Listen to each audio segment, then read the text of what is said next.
నా పేరు రాజేష్ శర్మ అండి. చెప్పండి. సార్ మొత్తం ప్రాజెక్ట్ అసైన్మెంట్ అయిపోయాక బైండింగ్ ఎలా చేయాలంటే స్పైరలా లేకపోతే మామూలు బైండింగ్ నార్మలా?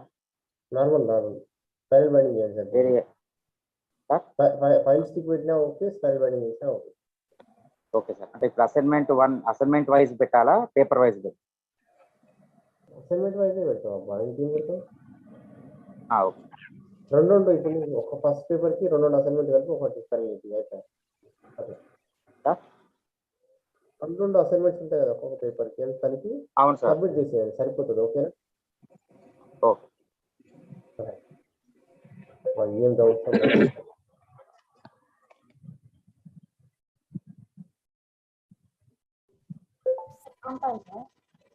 చెప్పండి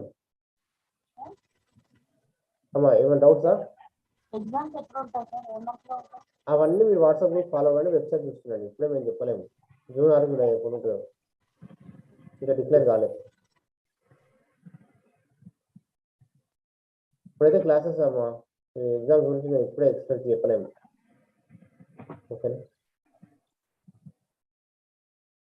అయితే మళ్ళా ఇప్పుడు చెప్పామనుకోండి, మళ్ళీ రోజు ఫోన్ చేస్తూ ఉంటారు ఎగ్జామ్. మీరు ఇప్పుడు ఫస్ట్ 50% ఆఫ్లైన్ క్లాసెస్ అయిపోయాయమ్మా. తర్వాత 50% ఆన్లైన్ క్లాసెస్ తర్వాత మీకు ప్రాక్టికల్స్ కండక్ట్ చేస్తాము. తర్వాత ప్రాక్టికల్ ఎగ్జామ్ ఉంటుంది. ప్రాక్టికల్ తర్వాత ఫస్ట్ థియరీ ఎగ్జామ్స్ ఉంటాయా, లేకపోతే ప్రాక్టికల్ ఎగ్జామ్స్ వస్తే మీ కోర్స్ అయిపోయినట్టు. ఓకేనా? Okay sir. సార్ మీరు నెంబర్ ఇస్తారా? ఎందుకు నా నెంబర్ ఎందుకమ్మా మీకు? ఇక్కడ మీకు కావాలంటే వాట్సాప్ గ్రూప్లో యాడ్ చేయించుకోండి, సరిపోతుంది. వరలక్ష్మి గారిని కాంటాక్ట్.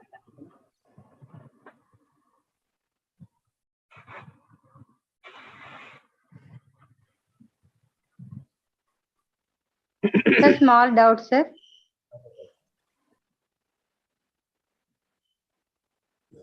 అడగండి. స్వామి ఎవరు మాట్లాడి? వరలక్ష్మి సార్. చెప్పండి వరలక్ష్మి గారు. సార్ అయితే నేను బిఎల్ఐసి నాగార్జున యూనివర్సిటీలో చేశాను sir.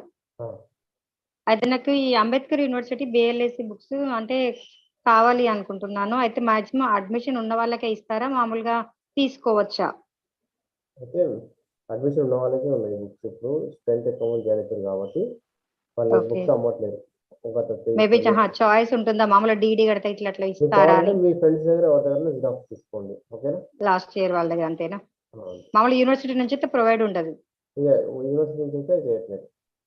Okay sir, thank you sir. Okay.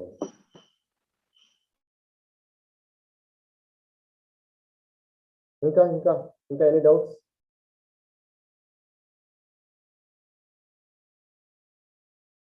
ముగ్గే గారు ఏమైనా మాట్లాడతారా?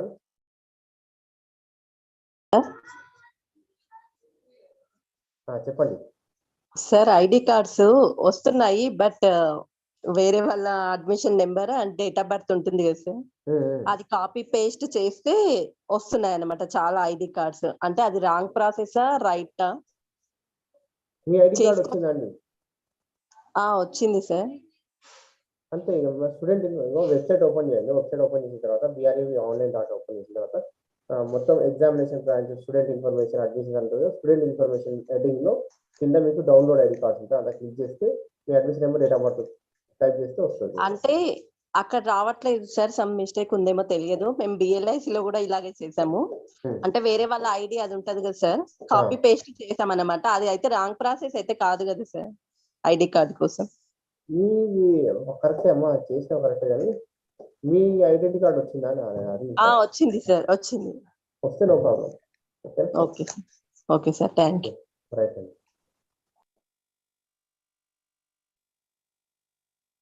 ఉదయ్ గారు ఏమైనా మాట్లాడతారా? ఇంకేమైనా డౌట్స్? అదే ఈ హాల్ టికెట్ అంటే అసైన్మెంట్ లాస్ట్ డేట్ ఎప్పుడు సార్? ఏప్రిల్ 30? ఏప్రిల్ 30. ఓకే, అంతే సార్, ఏం లేదు డౌట్ అంతే. ఇప్పుడు next Sudarshan Rao sir class తీసుకుంటారు. Paper 3 information processing and retrieval. వినండి. ఓకేనా? రైట్ అండి. Sir good afternoon sir.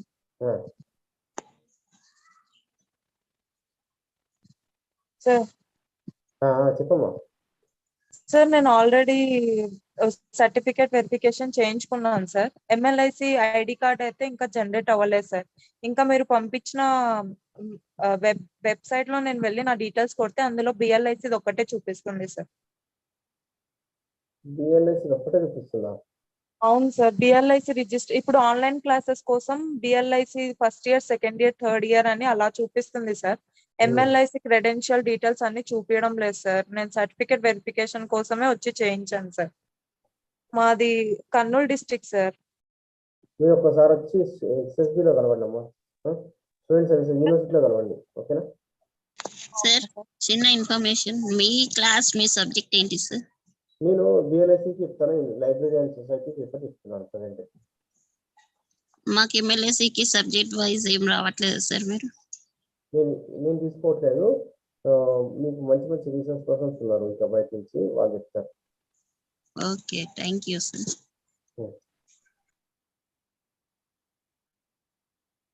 Right అండి.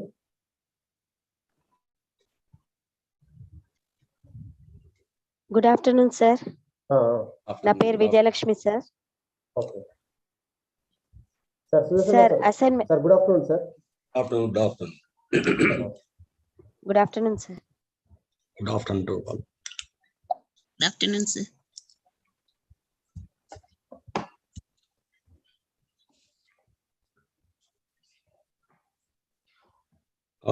What Dr. Kiran, shall we proceed or you need some more time to start? Oh, okay sir, now start sir. Yes sir, please start sir. We can start, okay. So what is the expected strength for the session? Actually today morning joined 50 members joined sir. 50 were there in the morning. Okay, that's good. Total strength 284 sir. ठीक है. అయితే ఇప్పుడు మనం ఈ class ఇప్పుడు YouTube లో వాళ్ళకి record అవుతుంది సార్. వాళ్ళు తర్వాత కూడా మేము వాట్సాప్ గ్రూప్ లో లింక్ షేర్ చేస్తే వాళ్ళు వినొచ్చే అవకాశం ఉంది sir.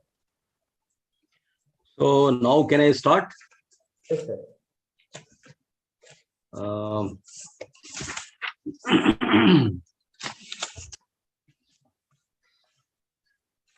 So good afternoon to all of you friends and Mr. Kiran and Mr. Raja Gaud and Dr. Saroja and all others. I think as per the schedule, I think we have to discuss the unit 5 and 6 in this session. Yes. Of MLS course 03, information processing and retrieval. Yes. Am I right? Yes sir. Okay. So if whatever is not really followed by you, if there is any difficulty in understanding, you can always unmute and then ask question me. Okay. So otherwise what I really feel is that anything that I am really discussing or talking is understood by you. Okay. So don't hesitate to ask your doubts, clarify them. I will be happy if I can really answer any of your queries. So to begin with the unit 5 in information processing and retrieval, that is course number 303 in your MLISc. So the unit 5 is a universal decimal classification. So universal decimal classification scheme we are going to talk about. That's number first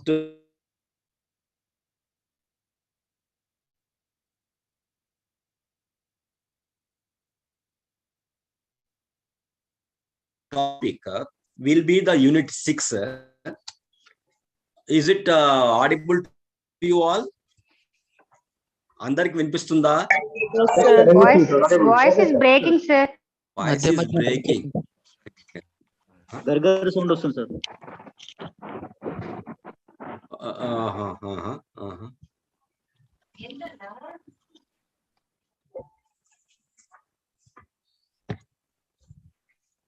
So I'm just without using any supporting aid, I'm speaking only from the computer. Is it okay now? Still Yes, same sir. problem. Now it is okay. Now okay. Okay, I think slightly you have saved me. Otherwise, I will be at disappointment. Anyway, what we do is the second unit is that is unit number 6. What we will discuss will be, as I told you, that subject indexing. So one is on UDC. UDC is universal decimal classification. That is one area. Number 2 is that we are going to also talk something about subject indexing. Okay, I will come from the unit 5, which I have to talk in the initial way. So there I will come first, and I will be speaking on that. So the first most important thing what we have to understand is our particular the paper, what you call the course in your distance and open learning system, we call it as a course. Okay, the course number 3, we normally in general parlance we call the paper 3. Okay, both are same. So the paper is information processing and retrieval. So about that, I just want to tell you one minute or 2 minute explanation. I just want to do. So what we'll be doing in the libraries?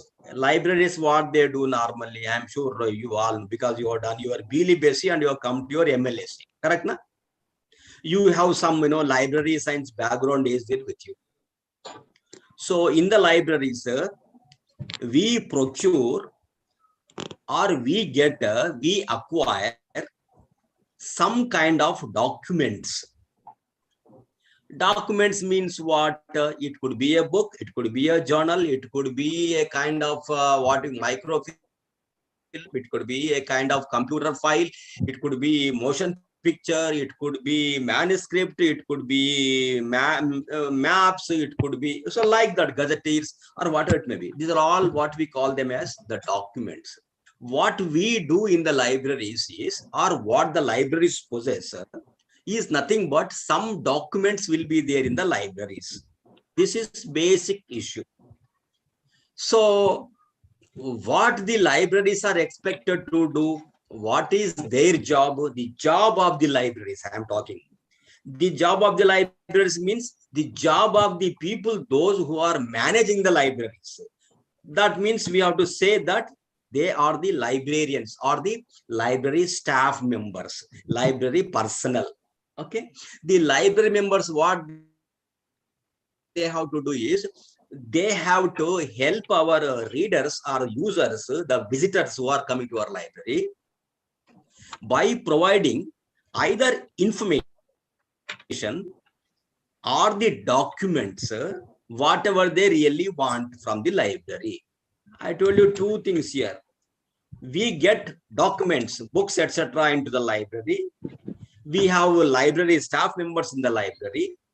We have users in the library. The users will come to library and ask for us some information. Say, for example, let me say, where is the DRTC is located? Where is the National Library of India is there in the country? Okay, just I'm giving you. Somebody will come and ask you, sir, I want some information on biotechnology. Okay, then what you do, biotechnology books, if you have got, you take them out and then give to the user. Or what you do, you take your reader to the stacks or the racks, show them, hey, here are the books on biotechnology. You can see them. They are arranged here in the shelf on this way. You give them the books. Otherwise, what happens? The second question I asked you, where is DRTC located? Where is the National Library is located? That's another question. So for that, what you normally do is, if you know that the answer is known to you, the DRTCs in Bangalore on the Mysore Road, etc., you try to really give the address. Just adjacent to the Bangalore University campus, the DRTC there. Documentation, Research and Training Center is there. Where is the National Library located? I think it is in the Belvedere Street in Kolkata. Okay. So this is what exactly you try to give the address, etc., etc., if somebody wants. So what you are doing, you as a librarian, you are doing either you are providing the document, the book, the Xerox copy, the translation work, the physical document you are giving to the user, so that the user can really go through it and find his required information. That's number one. What libraries will do is that if somebody comes and asks for some information or some document, I want, say, for example, one particular document written by, say, let me say, Yandamuri Virendranath, something like Tulasi. Okay, somebody has come and asked you. You have given that particular book, taken the book and given to him. The user will really go away. He is satisfied. Over. That means you are giving either the document, or you may sometimes what happens on behalf of the user, you try to find out the information from different sources and give the exact information to him only, not the book. You give either book, a document, or the information proper to the user. These are the two important things what the librarians have to do, or what the librarians will do, and they have to do it. This is number one. So what happens here, what our topic is information processing and retrieval. So what happens in books lies, what is there in the books? In books lies the soul of the whole pastime. I mean to say that now whatever the past developments, innovations, research, findings, developments, experience of the people, everything will be recorded in the documents, in the books, and kept in the library. Another important aspect is every document, every book will be dealing with one particular subject. Follow me now. You talk about, it's a fiction book, it's a novel, that's our subject. It's a book on chemistry, it's a book on organic chemistry, it's a book on something like some other subject. So every book or every document will be having some subject content, some subject matter in that. So all the documents have some subject in that. All the documents will have some kind of content in that. Some subject matter will be recorded, written in the documents.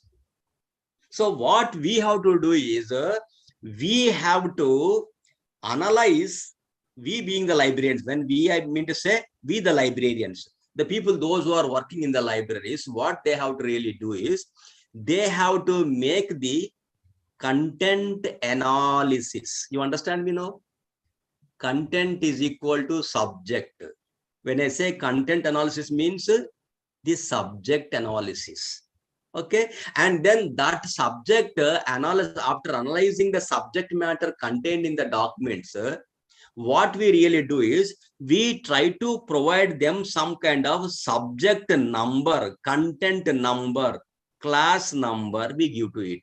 If it's an economics book is 330, labor economics is 331, political science is 320, international relations is 327, and so on. So what we are doing in the libraries, we are trying, whatever the documents we are getting into library, we try to make the content analysis, the subject analysis, the subject matter contained in the document, we make analysis.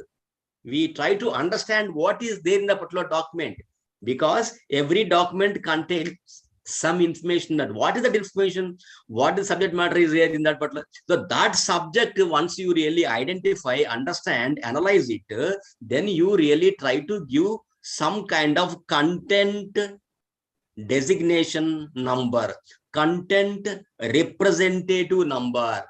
The content is economics 330 is my class number. That is the content number. That is the class number. So what we do, we get the documents, okay, and then we really try to understand the subject matter. Then we really classify them. Then we stick that class number, etc., on the maybe on the spine or something like that of the book. And then we keep the books, arrange the books according to those class numbers for easy and convenient retrieval. What is retrieval? Retrieval is taking out from particular store, maybe from the stacks, maybe from the racks, maybe from some other stores, maybe from your almirahs, maybe some other different storage. From the storage, you are trying to really take them out and give against the requirement of the user. So user comes and asks, do you have any books in your library on India's international relations with Pakistan or India's international relations with America?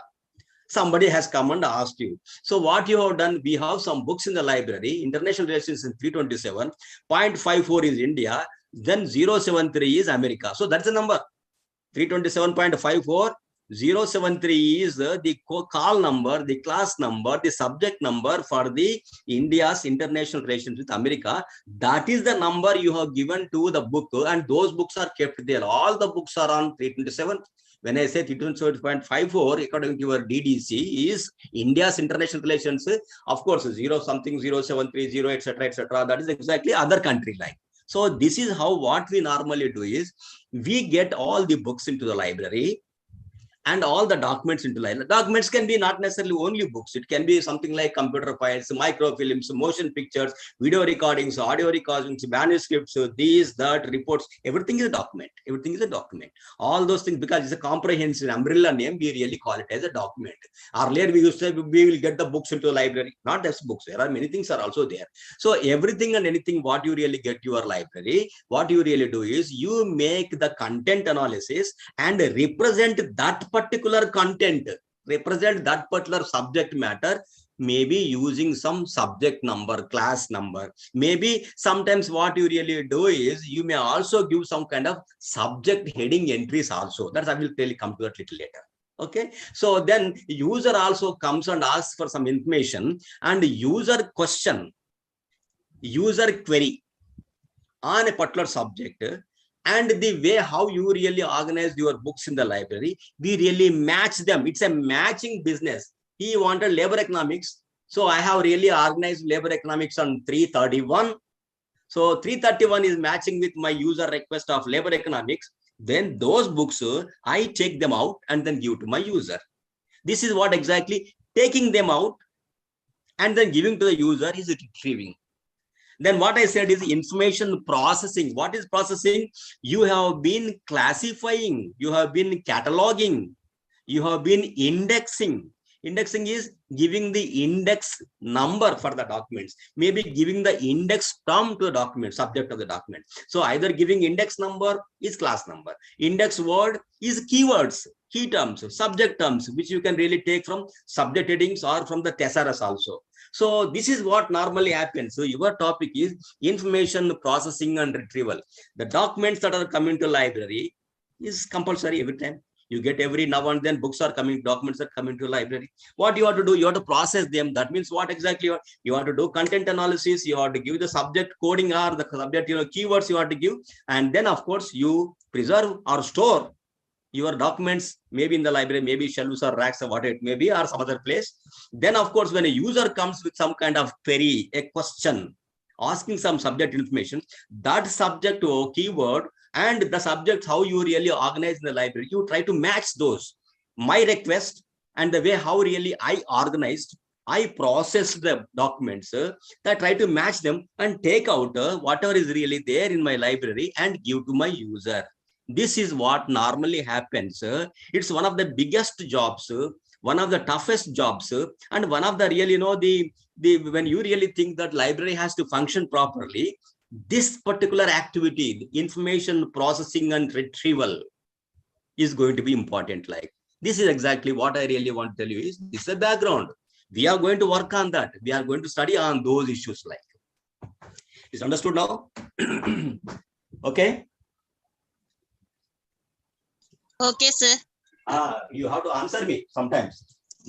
Nothing wrong. There are only a small group is there. Whenever you feel, you can unmute and you can answer. So now we have so many classification schemes are there.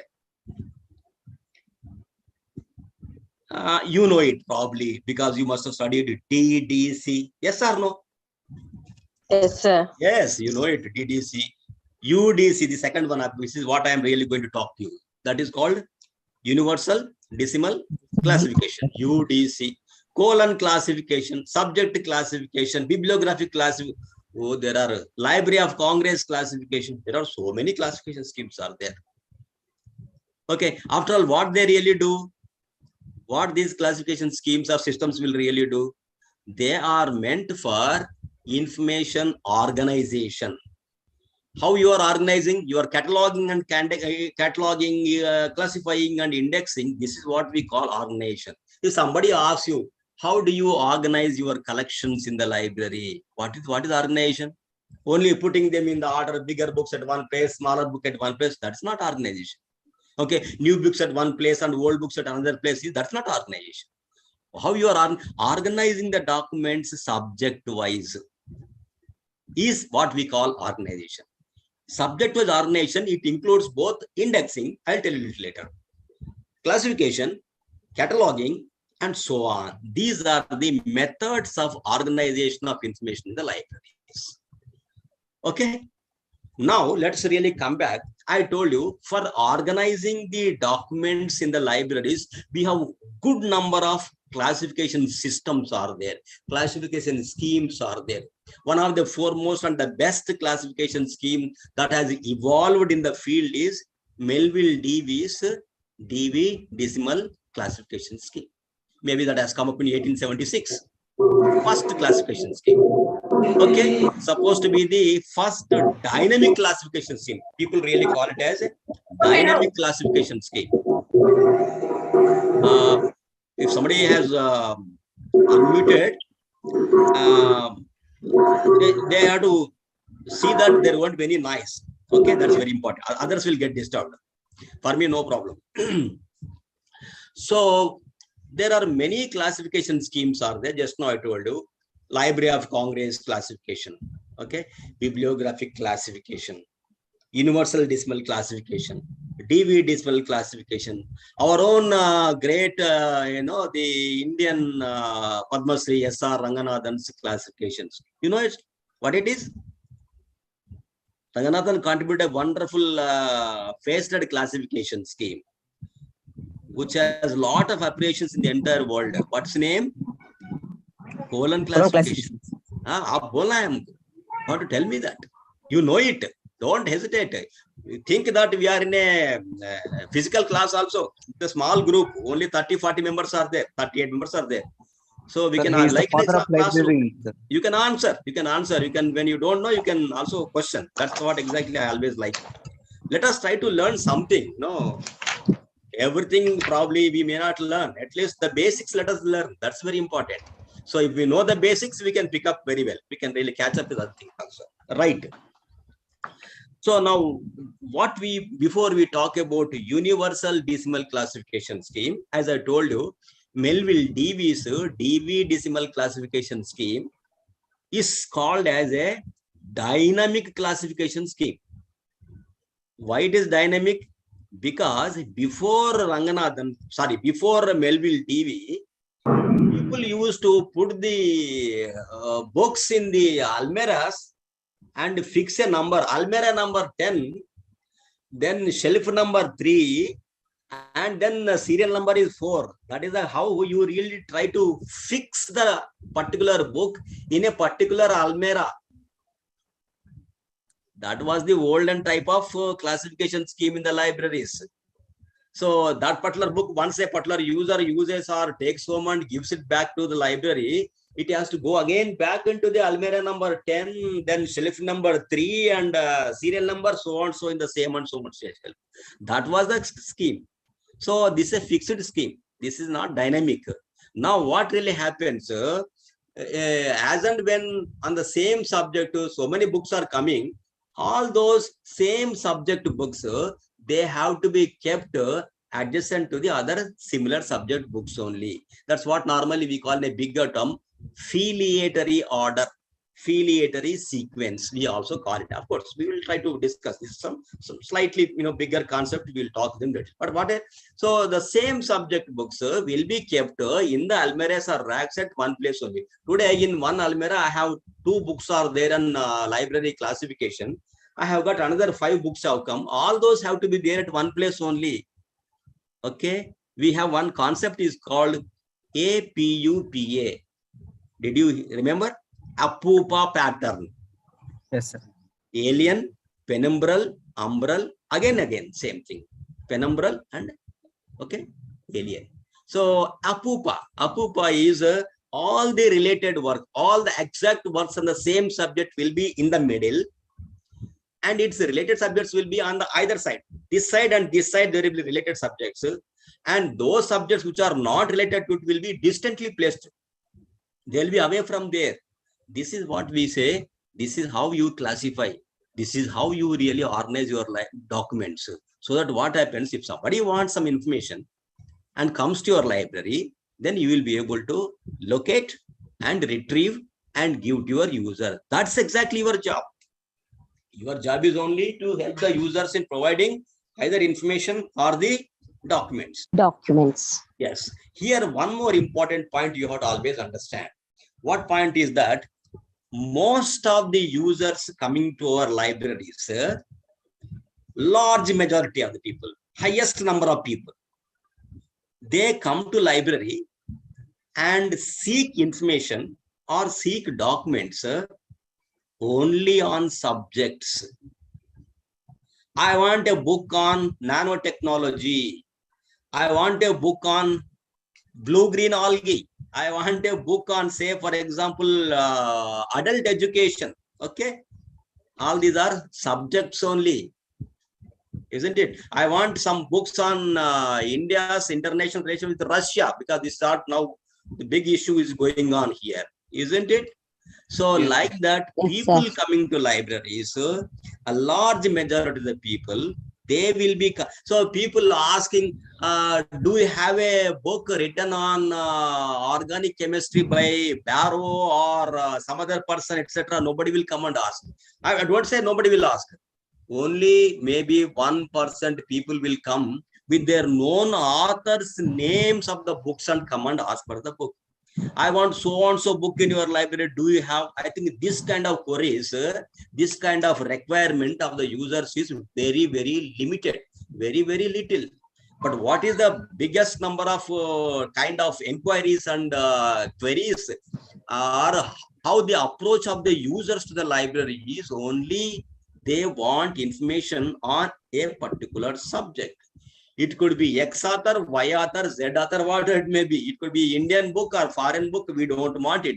So probably their requirement is on this particular subject, what information you have got.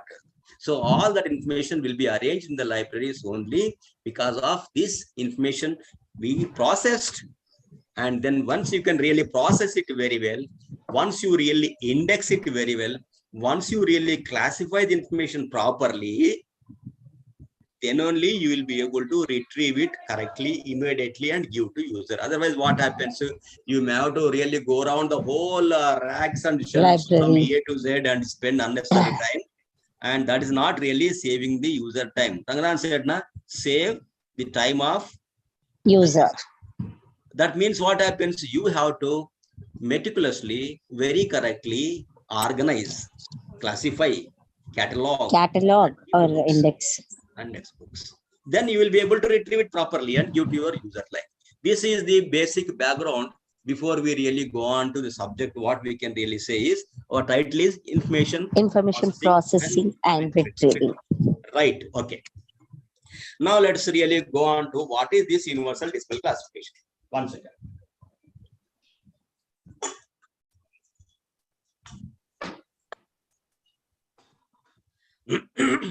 So when you really look at this, do you have your course material before you all? Yes, sir. Yes, sir. It is better always, so that what happens, certain things which you don't know also you can really question. Okay. So then the title is Universal Decimal Classification Scheme. Okay. And now this has got 3 words are there, 3 terms are there. One is universal, 1 word. Other 2 words are decimal classification. Decimal. So I think now you should try to understand what this classification schemes could be. This is the universal decimal classification scheme is a decimal classification scheme. Probably like a DV decimal classification scheme. You got an idea like that? DV decimal classification. Then, yeah. Then another word is there. Instead of DV, they said universal decimal classification. Okay. Melville divide decimal. Yeah. True. You are right. So that means there is a connection. There is a link of universal decimal classification with the DV decimal classification. Decimal classification is common in both. Is it? Yes, no? Yes. Yeah. Yes, sir. Okay. Now what happens is similarly, when I say universal means there are 2-3 things are there. How you can call this particular classification scheme as a universal classification scheme? I will tell you some 2-3 reasons. The first one is universal means what? Internationally used.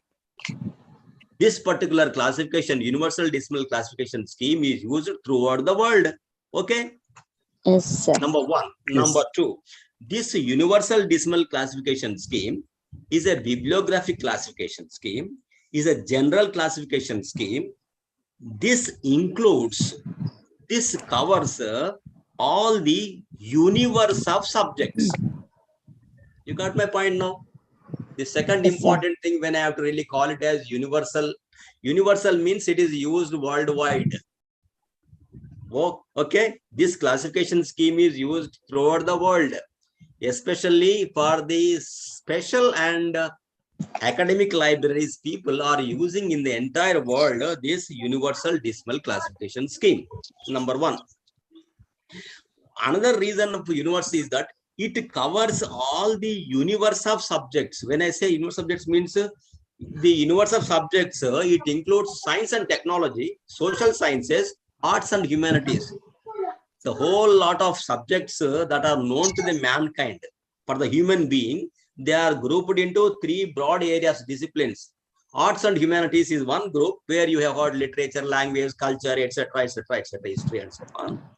Language. Science and technology. Then social sciences, economics, public administration, political science, education, this, that, etc., They will be really coming there. Science and technology, maybe botany, zoology, chemistry, mathematics, engineering, then medical sciences, agricultural sciences, and so on. Everything on the earth, what is known to any subject, they have been really broadly categorized into three broad disciplines. Okay.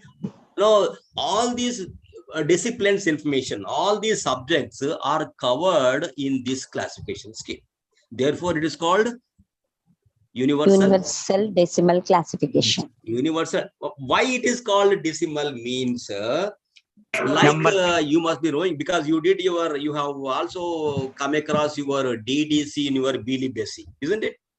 Yes. You have seen them. You use them also. Okay. So what happens? It has 10 main classes.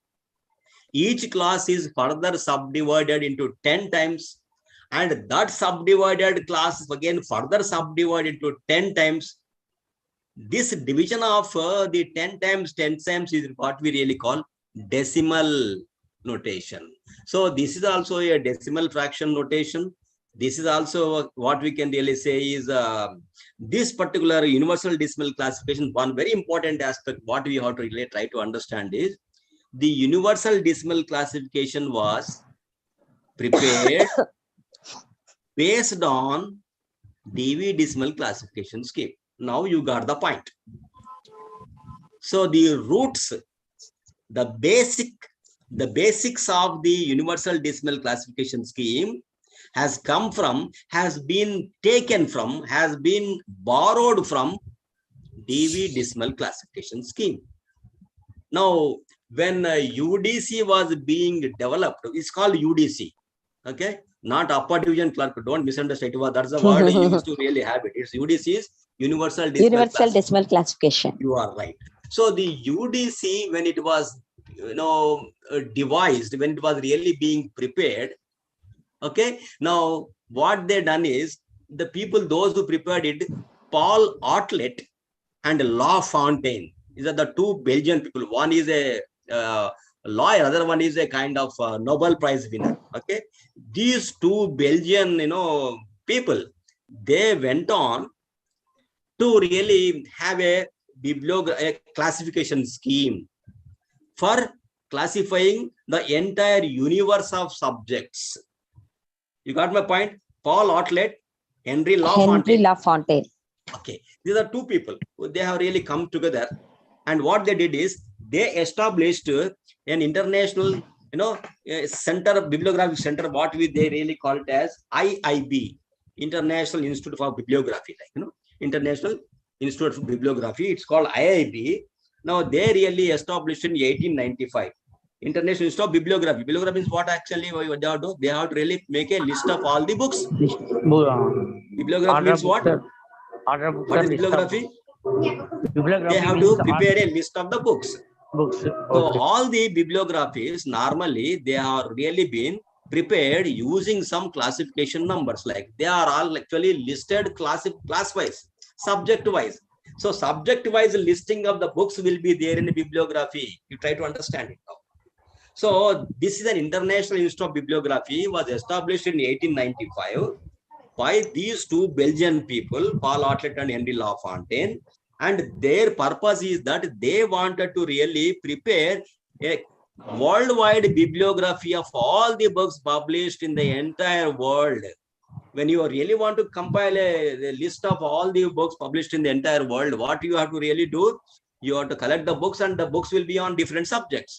Your classification scheme should really support you to classify all the subjects like. So at that time, now when in 1895, once they really started this IIB, Institute of International Bibliography, which was really been later converted into IID in 1931, was also really been further really converted into FID. It's called as FID.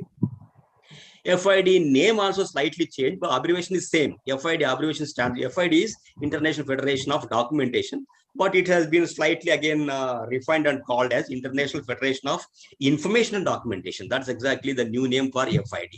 They did not add another I, but FID stands good like. So like that, what really happened is the FID or the IIB, whatever you really called the initial one, now they really wanted to bring out the universal bibliography. Universal means what?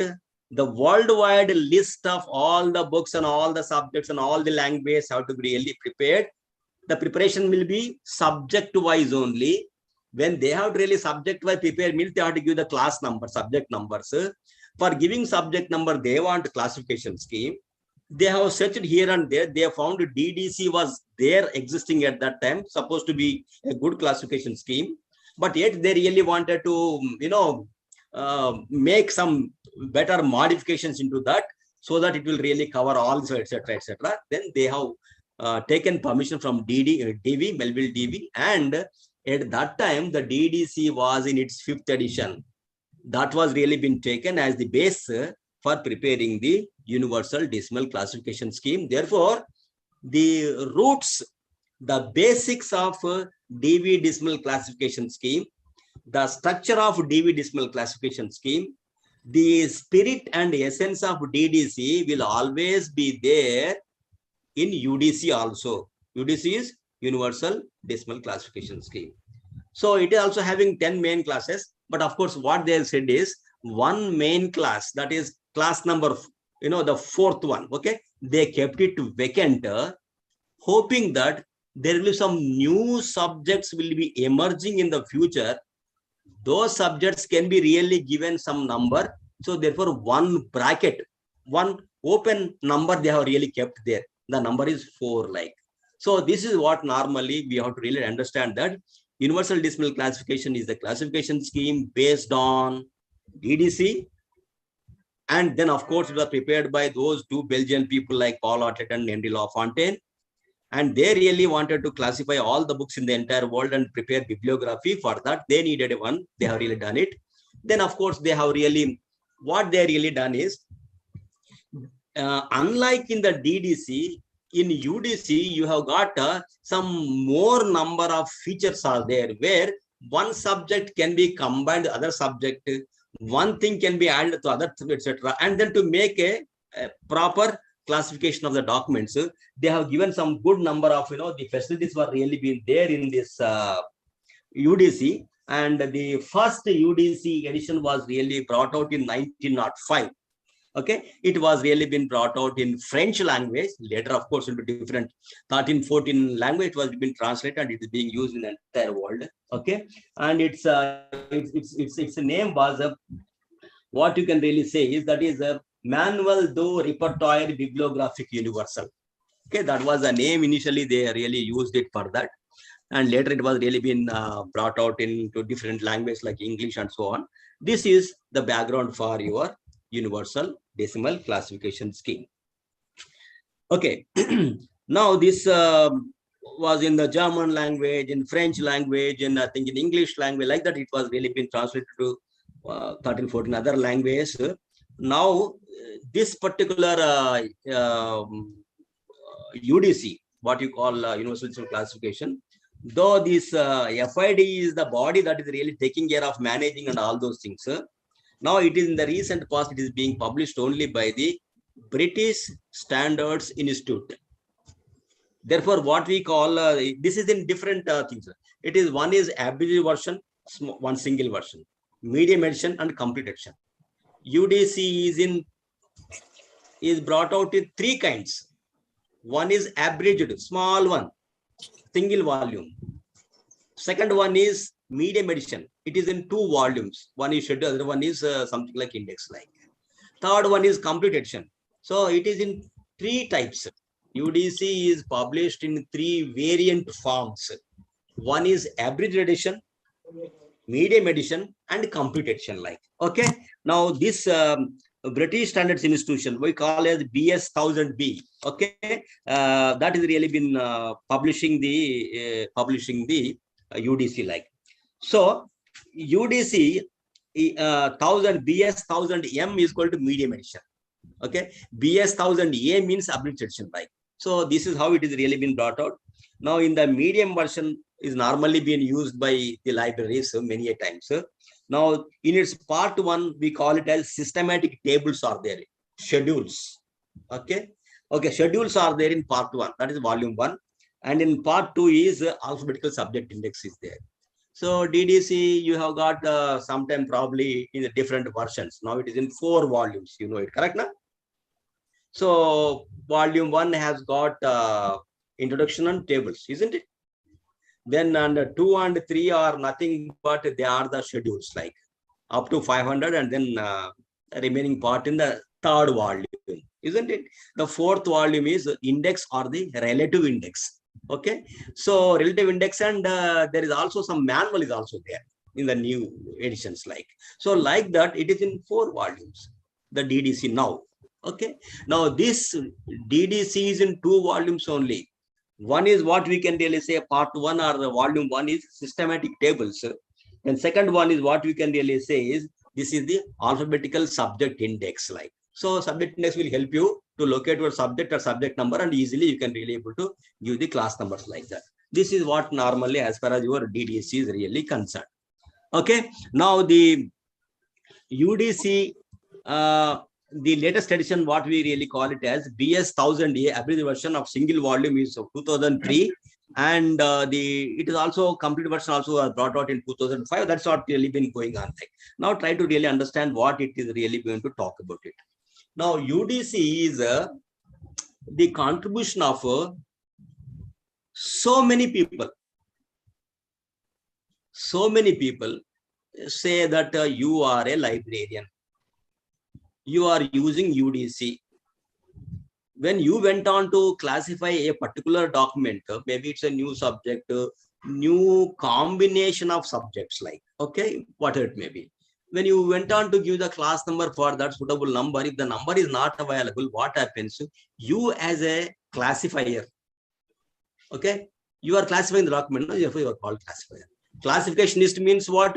A fellow who designs the classification scheme is called classificationist. A fellow who is classifying the documents, you and me are classifiers. We can classify them. We can use class number. We are classifiers. So a classifier, when he is classifying a book in the library, if he encounters a problem, he can also suggest a solution for that. Oh, I think this number could be appropriate for that because you have some other related subject has got this number. For this, there is no number. This can be given. So that kind of proposals, that kind of suggestions made by the users of the UDC, the people, those who are using in the library, they can really recommend and suggest to give some more additional numbers in the UDC, which we really call them as P notes. P, alphabet P, and the notes. P notes we call them as. These P notes will be discussed by these UDC board and all those people, etc., etc. If the request and requirement is created by the librarian or the classifier is really genuine, they try to really also use it and include into the later versions of the UDC. I mean to say, the librarians can also recommend to have some more numbers which are now not there in that. If they are really genuine and appropriate, the body or the board can really accept your request to enhance or to add some more numbers in the UDC. So people like you and me also can contribute to the UDC. That's how it really goes on. This is one thing probably you should also understand. P notes is nothing but these are the proposals for the adding of some more new numbers for the new subjects which are not there in the UDC, can be also recommended or suggested by the librarians or the classifiers, and that may really, if found correct, they may also accept it. This is what exactly happens as far as FPS. That is, as far as your UDC is concerned. Like, so another very important aspect as far as the features of UDC, the qualities are the features of the UDC is people can use this UDC to classify the micro literature, micro documents. You understand me now when I say micro documents? What is micro? Micro means small, isn't it? What is small? Say a book containing a chapter in that, a conference book having an article in that. An article contained in the book is a micro document. An article contained in a journal is a micro document. Follow me now. Book is a macro, bigger one. Journal is a macro, bigger one. A journal article is a small one. A one single chapter in a particular book is a small one, micro. So it can be used for classifying the micro documents also. This is a special feature, which is not possible with DDC. DDC is only meant for, this is the throughout the world, DV decimal classification is the highest, highly used classification scheme in the entire world. The world over libraries, large number of them, they use DDC, not UDC. But UDC has got some special features are there. Now, DDC can be used only for the macro documents, bigger documents only can be really done. But for a small documents, micro documents, you can really use the UDC. Therefore, now what we say is this particular classification scheme, UDC, is being also used in special and scientific and technical libraries, academic libraries, etc., etc., where people want to really categorize and classify the books with micro subjects, like minute subjects. When you really want to have it, DDC will not support. UDC will support it because it has got an analytico-synthetic feature is there in that. So you can really combine so many things with that. There is a kind of provision facility is there. What really happens is, I can just tell you, you can add something like is a book dealing with history and geography. Okay, let us say history is I'll tell it, come back a little later. I am talking only in the context of DDC. But here one important point you have to understand. DDC minimum class number will be of 3 digits. You understand? Do you know? 001 to 999. Am I right? Yes, sir. Yes, Yeah. sir. That means every main class or every class number must and should have at least a minimum of 3 digits. 020 library science, 070 journalism, 150 is psychology, 300 is social sciences. I know everything is minimum 3 digits. Correct na? Minimum 3 digits must be there for DDC. No, right. But here, say they said that minimum of 3 digits is not required. Even a main class will have only single digit. Now what they said is, like in DDC 001, you said na 001 or 000, that is generally 000 generally, correct na? So here they said only 0 is generally.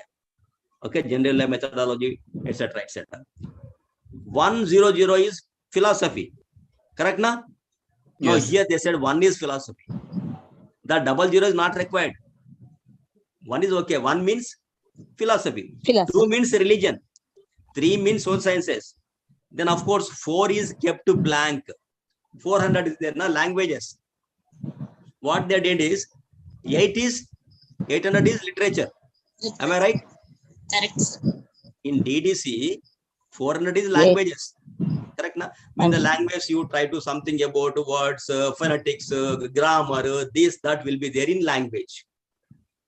Okay, the words, okay, the dictionaries, okay, all those things will be there in language dictionary, language terms, language vocabulary, language phonetics, okay, then of course synonyms, antonyms, this, that, etc., etc. This will be there in language, including grammar, syntax, what we call.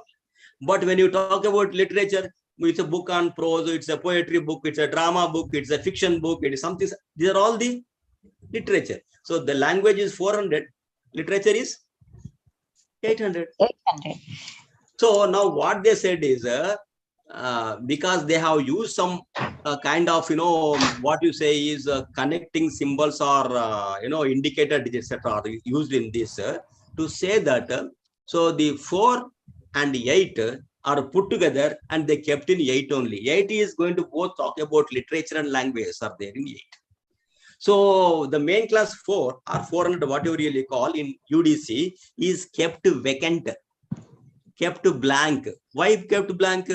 Tomorrow, if some new subject is going to come, where are you going to really accommodate? Where you really want to keep? Because that particular subject has to go somewhere in between, isn't it? So therefore, the number 4, they kept vacant, anticipating, foreseeing that tomorrow there shall be some new subjects.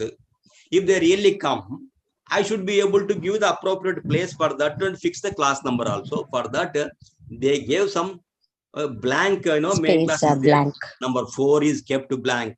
Okay. Number 0 is generalia, 1 is philosophy, 2 is religion, 3 is social sciences, 5 is pure sciences, and 6 is applied sciences. 600 is the same thing. Na? 600 is medicine, engineering, agriculture, etc. There in the same thing. 600 is applied sciences, 7 is arts, then 8 is literature and languages, 9 is geography, and etc. etc. All these. This is how the basic structure of DDC, the basic structure of UDC is more or less same. But when you talk about DDC, it has 3 minimum digits should be there. 3-digit class number is there in DDC. But in UDC, only 1 digit. 1 indicates philosophy. Okay. So like that, 2 indicates religion. 3 social sciences like that. Otherwise, what you said, 300 social sciences. Now here 3 social sciences. So like that, that's really been there in that. Here, what I really want to say is, it is so good classification. You can combine, let me say something like I told you. It's a book dealing with both history and geography. Where you really going to catalog them, either history, 900, or something geography, etc. You may have to really give here and there. A book is dealing with public administration and political science. Public administration is 350, political science is 320. Where you are going to really catalog them, classify them, you have problem, isn't it? A book is dealing with more than one subject. Public administration 350, political science is 320. Where are you going to classify and catalog? So for that, in this, what they said is, they said a kind of what you can say a symbol, a connecting symbol is there. Plus symbol they said 3-2 is political science, 3-5 is public administration. 3.2 plus 3.5. How nice it is. You follow me now? 320, that 0 is not there here in DDC. In UDC, the 0 is eliminated. Why should I have unnecessary 0? 320 is political science. 350 is public administration. So that 0, whether it is there or not at the end, what is going to really make a difference for us? No, they said we will try to really minimize the base number. Instead of having a bigger class number, we wanted to reduce the class number. 3.2 is political science in UDC. 3.5 is public administration. Public in UDC. administration. So what they said, 3.2 plus 3.5. That's the book number, class number. Okay, now a book is dealing with several continuous subjects, like it is dealing from sociology to public administration. Sociology is 301, isn't it? In your DDC. So that 301, then a hyphen slash number, that bar will be there, na? Oblique symbol, bar, slash 3.5, 301 slash 3.5. That is the book document. What is in your hand is dealing with a subject called sociology, political science, economics, this law, etc., including public administration. All these are put together in one. 301-35. Dash is slash. That means this book is dealing with continuous consecutive subjects from A to D. So A/D is over. So this kind of flexibility is there. You understand now? Then of course what it really says is, suppose now there is something like now doctors and ethics are there. So you really want to have some relationship, isn't it? Then that relationships can be indicated by using double dot colon symbol. So using these connecting symbols, so doctors maybe say something like what 6.2 is medicine, 6.2 something like that, plus ethics maybe 1.7 whatever it may be, that you are plus colon 1.7 you are adding, that is ethics of doctors. Then another important aspect is facility available in UDC is that now when there are multiple subjects are combined into one particular subject number, you can have the alternative locations. It is dealing with ethics, also dealing with medicine.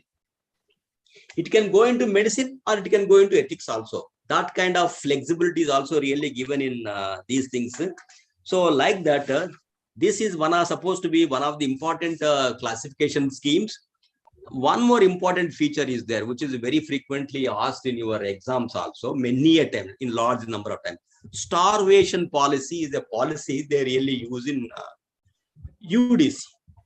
What is starvation policy? One particular number which was discontinued in the UDC. Okay, then that number will be kept like that, unused for 10 years. And after 10 years, that particular left out number can be used for a new subject area. This is what we call it as starvation policy. Some particular numbers in the revisions, etc., some numbers, these classificationists, they really try to, when they're changing some kind of subject number, etc., some numbers they really kept like that, unused. These unused numbers, they don't really use for 10 years, but afterwards that can be used for a new subject. So that's what exactly called you call it as the, what you really call starvation policy. These are something like that. It has got common auxiliaries and then special auxiliaries are also there in this.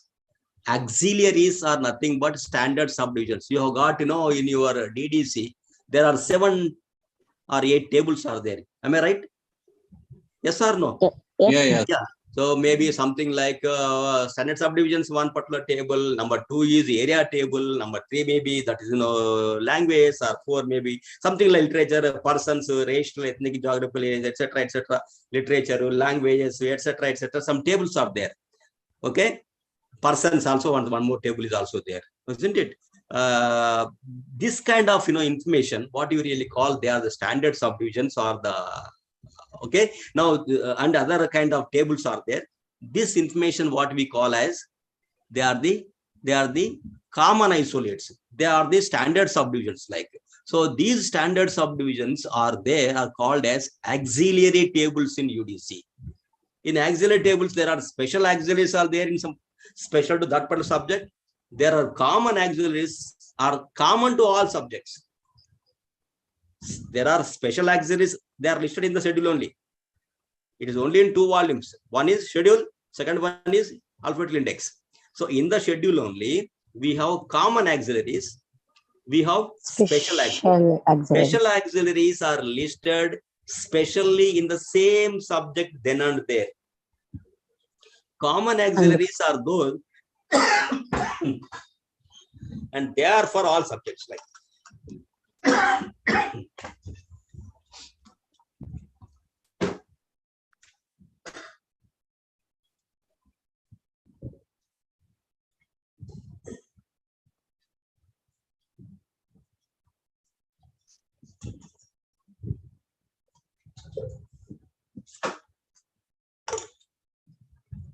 so we have common auxiliaries for language, common auxiliaries for the form, for place, race and nationality, common auxiliary for time. So like that, we have certain common auxiliaries are there, and this is how this is going to be one of the best classification schemes, a better classification scheme than the TV decimal classification scheme. Do you agree? Sir. Yeah, because in DDC for large number of subjects, so probably you may not be able to give a class now. But here you have so many, you can add this with that, that with this. There are so many other kinds of common auxiliaries, special auxiliaries, and this is a kind of, it's an analytical synthetic classification. It's a kind of what you can really say, it's a faster classification scheme. Like, so you can link any subject, other subject by using colon. You can use plus, combine more than one subject, relations, colon, concept subjects, slash. So like that, there are so many things are available in your DDC. This is especially sufficient for us now, because some more things we have to really talk about. The next unit will really go on. That is called subject indexing. Is it okay for you now? Is it okay? Yes, sir. Okay. Shall I continue for next unit, or you want little gap? Okay, sir. Pardon me. Okay, continue, sir. Continue. Yes, sir. Okay.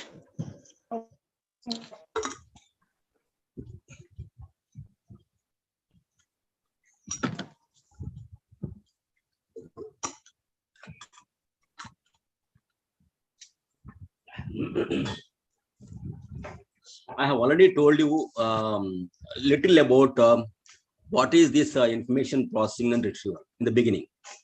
Yes. That we will really apply in this unit. That is the subject indexing. So let us try to look at these 2 words that are there in the heading. What is subject indexing? There are 2 words are there, isn't it? One is subject, other one is index. So what is subject and what is indexing? You know it, but sometimes you will not be able to correctly express. That difficulty will be there. What is subject? I told you, you take any document, every document will deal with some subject. Correct, na? Yes, sir. It is a biography, it's a history book, it is a geography book, it's a public edition book, it's a book on botany, it's a book on chemistry. Some subject will be there. If nothing is there, it's a fiction. It's a novel, isn't it? That's also, fiction is also a subject. Fiction is also a subject. So any book or any document will be naturally dealing with one or several subjects in that. Every document will have either one subject or multiple subject information will be there. There is a book that is dealing with the ancient Indian history. It has got ancient Indian medical systems. Sushruta, Charaka, etc. All those things are also there in that. Book is name, title is only Ancient Indian, in Ancient India. Ancient India. In Ancient India, you have Ancient India history is there. Then Indian medical systems are there. Indian civilization also there in that. So it's a book of multiple subjects. That's what exactly. So every document will have some subject that you are going to index. What is indexing? Indexing is indicating. Indexing means, index is a word has come from indicate. It's indicating. It's a revealing, it's showing, it's a pointing. So actually here we have to understand all the classification schemes, are indexing systems only. You have to understand this concept. All the library classification schemes like DDC, UDC, Library of Congress classification, etc., X, Y, Z, what it may call. You talk any classification scheme, all the classification systems, schemes are the indexing systems only. How is it possible? How is it possible? They are meant for indicating the subjects contained in the documents only. Is it not so? Yes or no? Yes, Yes, sir. yes, should be yes. So all the classifications are meant for identifying, finding out, and then indicating the subjects that are there in the document, in the book. Okay, so all the classification schemes are indexing language. In indexing systems, what we do, I just try to come back.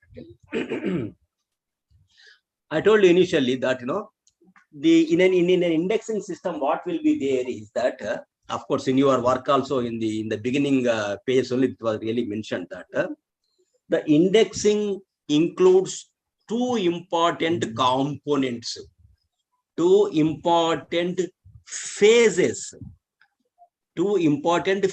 phase 1, phase 2, like part 1, part 2, like there are two important components, two important parts are there. The first one is what you really call is content analysis. The second one, what we really call it as content representation. Understand me now? What is this content analysis? I think I told you initially. Yes or no? What is content analysis? You forgot? Analyzing the content of the document. Analyzing Content of the the subject document. of the document. So the first part is content analysis. Content is subject. So you as a library classifier or a cataloger or an indexer, what is your job is, the first one is you should be able to analyze, identify, understand the subject matter contained in the document. That is called phase 1, part 1, first component. That's what we call content analysis. That is subject analysis. Nothing. Trying to find out what subjects are discussed in that. This is as simple as that. Number 2, once you have identified that this particular document is dealing with, let me say it is, let me say this particular document is dealing with library cataloging. This book is dealing with digital libraries. This particular document is dealing with resource sharing. This book is dealing with public relations. Hai na? You and content, because of doing or conducting the content analysis of the book, you come to know that this X book is dealing with Y subject or X subject. Yes. Correct? You understood. Now, the second part, what you do is, once you understood that this book is dealing with, let me say, marketing or management, then what you do is, the second phase, what you say is content representation. Analysis, representation. What you analyzed and understood, you are representing in the way of class numbers in the classification, using a classification scale. Maybe the same subject, you are trying to give some keywords, standard subject headings, standard subject words, terms. Either once you analyze the content of the document, it doesn't end there. The second part is that you should be able to represent, you should be able to convert the subject, what you understood, that this book is dealing with, what you understood about the subject of the document, that subject you have to represent, convert, present, either using class number in the classification schemes, or you can give keywords using these, maybe what you call it, subject heading lists or the thesaurus kind of things. They will really give you the words and terms to. So the subject can be represented by words and terms. Subject can be represented by code numbers or artificial numbers like numbers, numerals, etc., etc. This kind of representation of subject, what really say is content representation. Any difficulty in this now? No, sir. No. This is what Lancaster said, F.W. Lancaster. He said, when you talk about subject analysis or subject indexing or indexing broadly, either you call indexing or subject indexing, what you really do is, it has two facets, two parts are there. One is content analysis, other one is going to be called as, content representation. Correct, na? So content representation is representing the subject either in the form of class numbers, subject numbers, or in the form of keywords and terms. So both are okay. So there are some indexing systems, they use only words. There are some indexing systems, they use only numbers. Therefore, I said at some point, all the library classification schemes are indexing systems only. Now you understood what it is, what I said earlier? Yes, sir. Yeah, that's what exactly. So classification schemes are nothing but indexing schemes only. Indexing, the things only, because they also index subject, but they give some class number. Somebody will also index the same subject, they give some kind of keywords or key terms or standard thesaurus terms or subject in terms. So subject headings are in words and terms. So thesaurus terms are in words and terms. That's one way.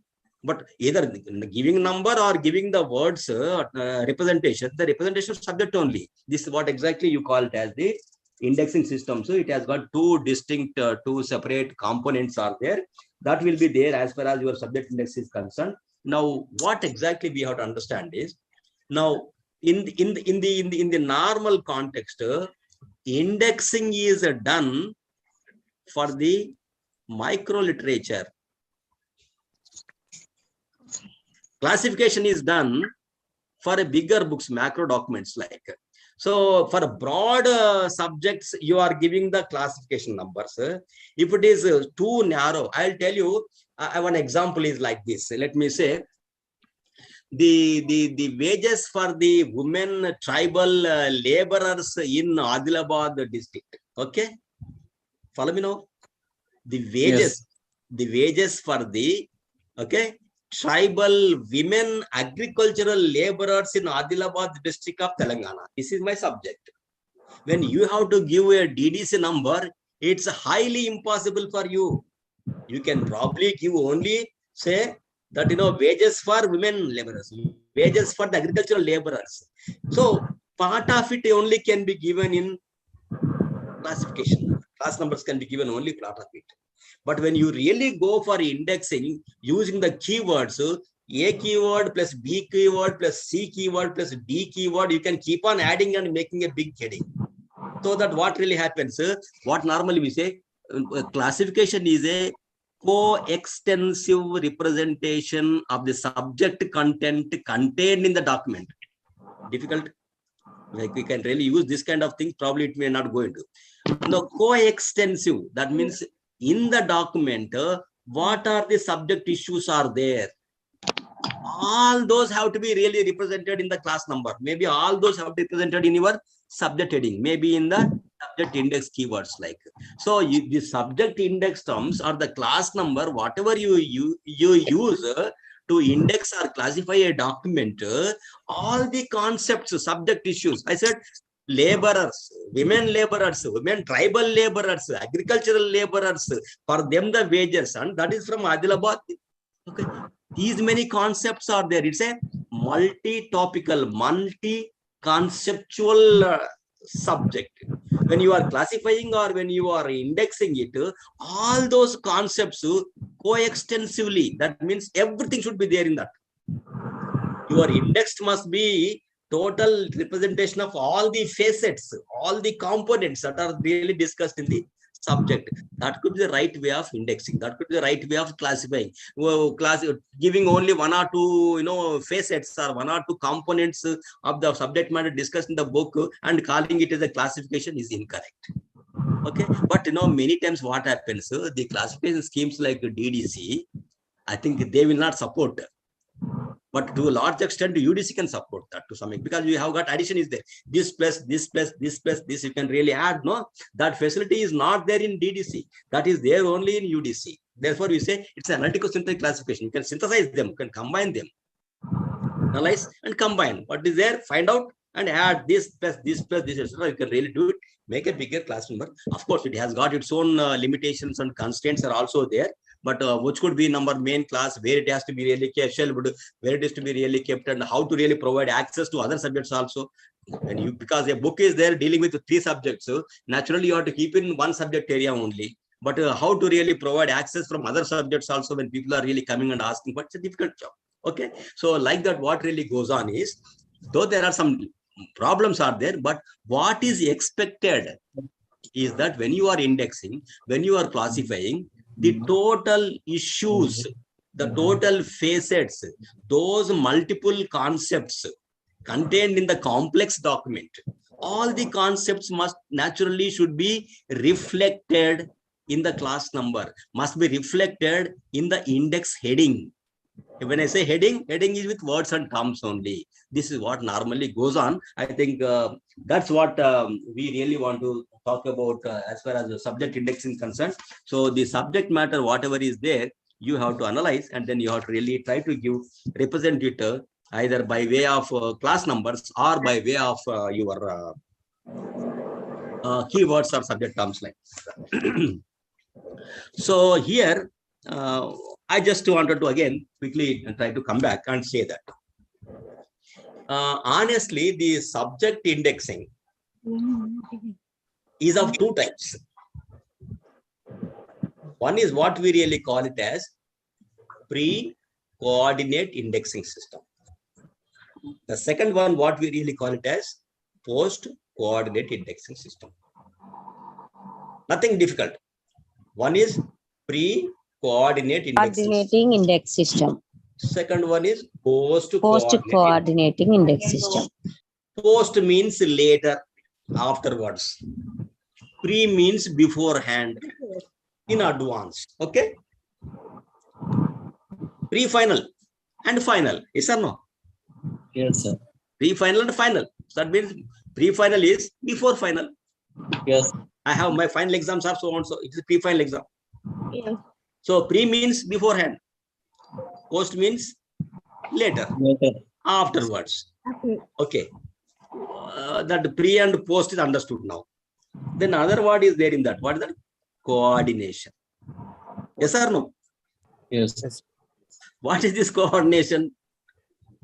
Okay. Now let me try to take some small example.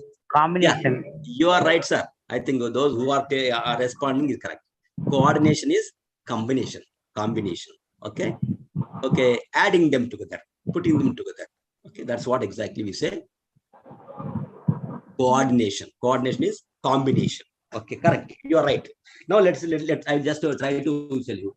There is a book on, let me say, schools There's a book on colleges. There's a book on India. There's a book on history. There's a book on history of India. There is a book on schools and colleges in India. There is a book on schools and colleges in ancient India. You got my point now? There's a book on algae. There's a book on fungi. There's a book on, let me really say, the principles of economics. There is a book on, so what you can really say is marketing management. Follow me now? So when a particular book or a document, because we have to use the word called document only. When a particular document, maybe a book or a journal article or a report or whatever, thesis or whatever, when a document is having one single subject, introduction to accountancy, subject is only one, account is subject.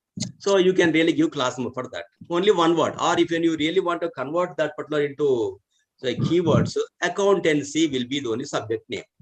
Suppose the book is there. An introduction to the theory and practice of accountancy means only accountancy is a keyword. Introduction to this, that, all those things they are all non-content bearing terms, non-subject bearing terms. Okay. So the subject is what? Only accountancy. So like that, when a book is dealing with schools in ancient India, schools is one concept, ancient India is another concept. Okay. Okay. Then teaching in the primary schools in the ancient India. Teaching is one concept. Ancient India, another concept. India, ancient, another two concepts. So like that, there are multiple concepts are there. There are also multiple topics are also there in that. School, so teaching, primary school, ancient history, ancient India, there are multiple topics. When you have to give a subject index entry, a subject heading for a particular document, which is having one particular subject only, like algae, like botany, like accountancy, you can indicate that as the book accountancy only, algae only. Excellent. Thank you. That's good. I think only my desire is that whatever we learn, we should understand it. I always believe only in that. Whatever we are trying to learn, we should try to understand it. Why should we unnecessarily waste your time or somebody's time? No need. You are fruitfully use it. Use it fruitfully. Anything that you are come for learning, you should be able to learn it. So if I can really present it in a different way, which others cannot understand, it's not correct. That's what exactly I feel. If I am really able to reach you and it is understandable, I will be really the happiest. I will be the happiest. Thank you anyway. Let's try to understand now. Okay. So what I was trying to say is, a book is dealing with multiple concepts and multiple topics in it. That requires naturally multiple words should be really used to indicate the subject. One word will not help you to represent the, I said, coextensive representation of the entire subjects contained in the document have to be really reflected in the indexing or in class number. Coextensive. It has got 4 concepts. All the 4 concepts must be there in your class number. It has 3 concepts. Those 3 concepts must be there in your subject heading, index entry. So index entry should always be true replica. Whatever is there, you are trying to represent it. What you are representing should also be there in the document also. That could be the only way of classifying, cataloging, or indexing. Like anyway, now here what I just want to tell you is, because we are trying to understand the pre and post coordinate indexing systems. Like when a document is dealing with only single subject, absolutely there is no need of coordination. You got my point now?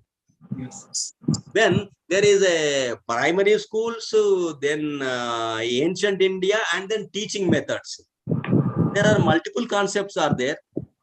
You cannot always represent all those multiple concepts using one word called school or college or India or ancient. I think no one single word will represent all those multiple concepts contained in it. So when there are multiple concepts, when it's a multi-topical document, when it is a multi-conceptual document, when it's a document dealing with multiple subject concepts, you need to have a coordination of these concept terms to indicate the exact subject of the document. That is your subject indexing. I'm talking only subject indexing. When you represent subject of the document, subject indexing, when you want to indicate subject of the document, naturally you need to have multiple words. Now those multiple words, when you really want to use it, like using your own maybe English language or Hindi language or Telugu language, when there are more number of words are there, you need to have the syntax or the grammar.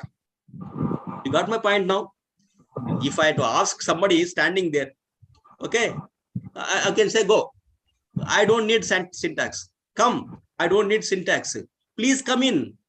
Come in, please, or please coming. You need to have syntax. Grammar is required. What is to really come in? Please come in.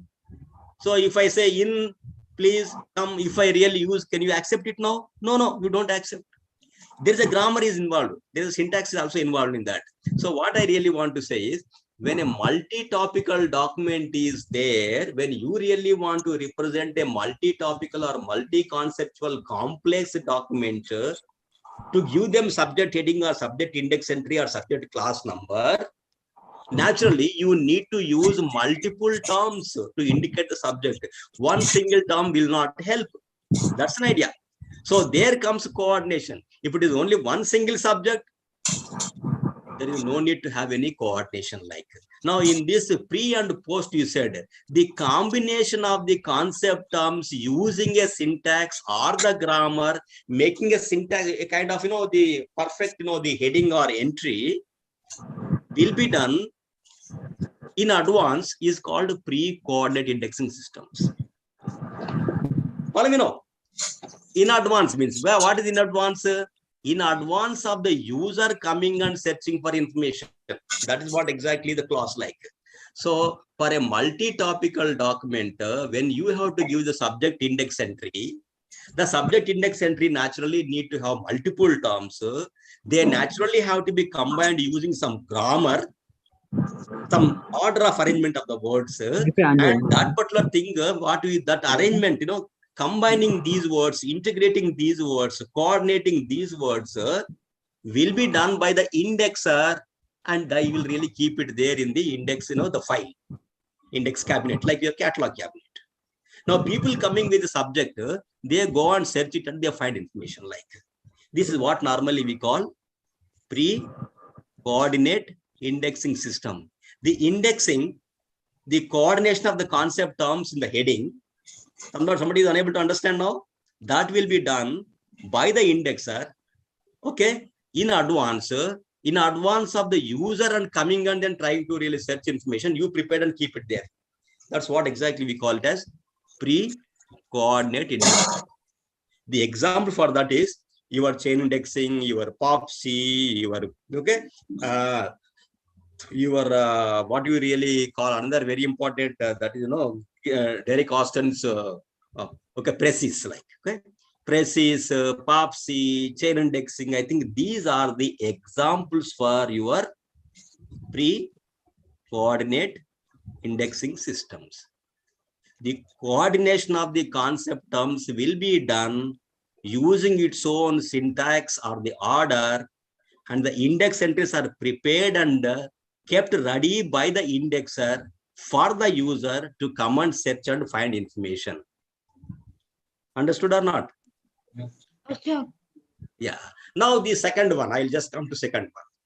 Before I, again going into detail about the pre-coordinate system or post-coordinate, I just, in the post-coordinate system, what really happens is the coordination of the concept terms is not done by the indexer. Got my point now?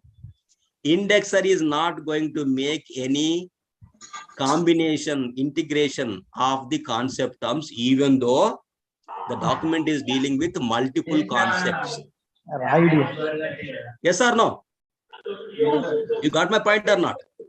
Yeah, got Yes. your point. Yeah, thank you. So here, what we really want to say is, then if indexer is not combining all the concepts, so then who is going to combine them? The user has got a chance, what subjects he wants. So he can only combine those concept terms and then try to find out which documents are dealing with the combination of these words is really been checked by the user of the information system. The people, those who are coming to library.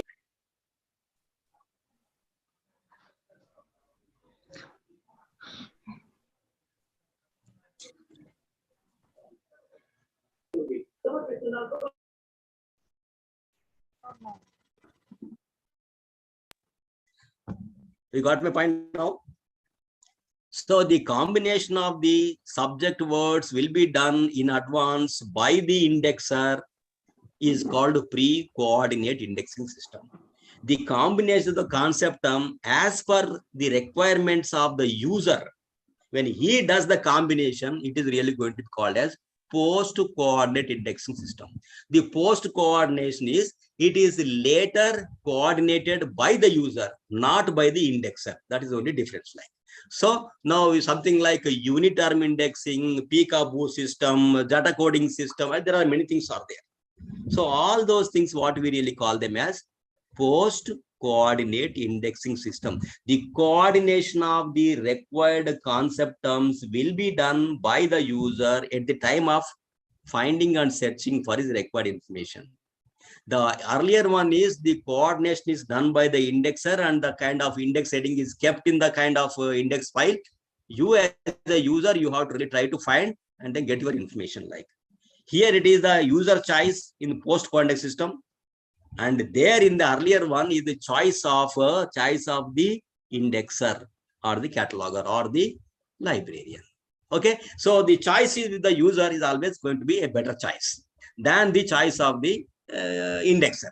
How it will be like, user may or may not be knowing how the combination of something like, I can tell you, treatment of retinal diseases is one treatment. Retina disease is there. Okay, how you really combined it? Actually, it will be eyes, diseases, retina, and treatment. Eye has got a disease. The disease is called retinal disease, and for retinal disease you have a treatment. This is syntax. This is a grammar. This is a way how we really go combine the concept terms. Like now, the same style of searching, or because I as a cataloger, what indexer, what I said is eye, disease, retina, treatment. I really combined all these A, B, C, D words and put in the heading. Like that's what I really do in the pre-coordinate index, because there are 4 concepts are there. Now, when a user you have come to the library, you want the same subject only. You want also the same treatment for retinal disease. Like you may be seeing from treatment first. You may be seeing from retina first. You may be seeing from, let me say, disease first, isn't it? So user can have his own size. Like that choice cannot be exercised in the pre-coordinate indexing system. User has no choice in pre-coordinate system. User has a choice in post-coordinate index system. Like so, therefore, what normally happens is, now in the post-coordinate index systems, so, though the content analysis is done to identify all the subjects, all the concepts, each and every concept is indexed independently, uncoordinated. You follow me now? In the post-coordinate system, the first phase is same content analysis, try to identify what are subjects are there. You identified there are 4 subjects are there. So 4 subjects, you prepare one index term card for retina, one card for eyes, one card for disease, one card for treatment, and keep them independently, just indicating the subject, sorry, the document number on that particular card. So when people really try to find information on this, I want a treatment of retinal disease, then I will treatment card I take, retina card I take, and then eye disease, etc. All these 4 cards I take and try to see any matching numbers are there in that. Document number 120, the book number 120 has got these 4 characters are there. Treatment, eyes, retina, and disease. We have prepared 4 cards for that. Now, you as a user, you went there, you take out 4 cards from the cabin. One is retina, disease, treatment, etc. And you try to see, is there any common numbers are there on that? The common numbers containing is a document that is going to deal with your actual document. So the choice is with you. I will explain it later also if you don't really understand.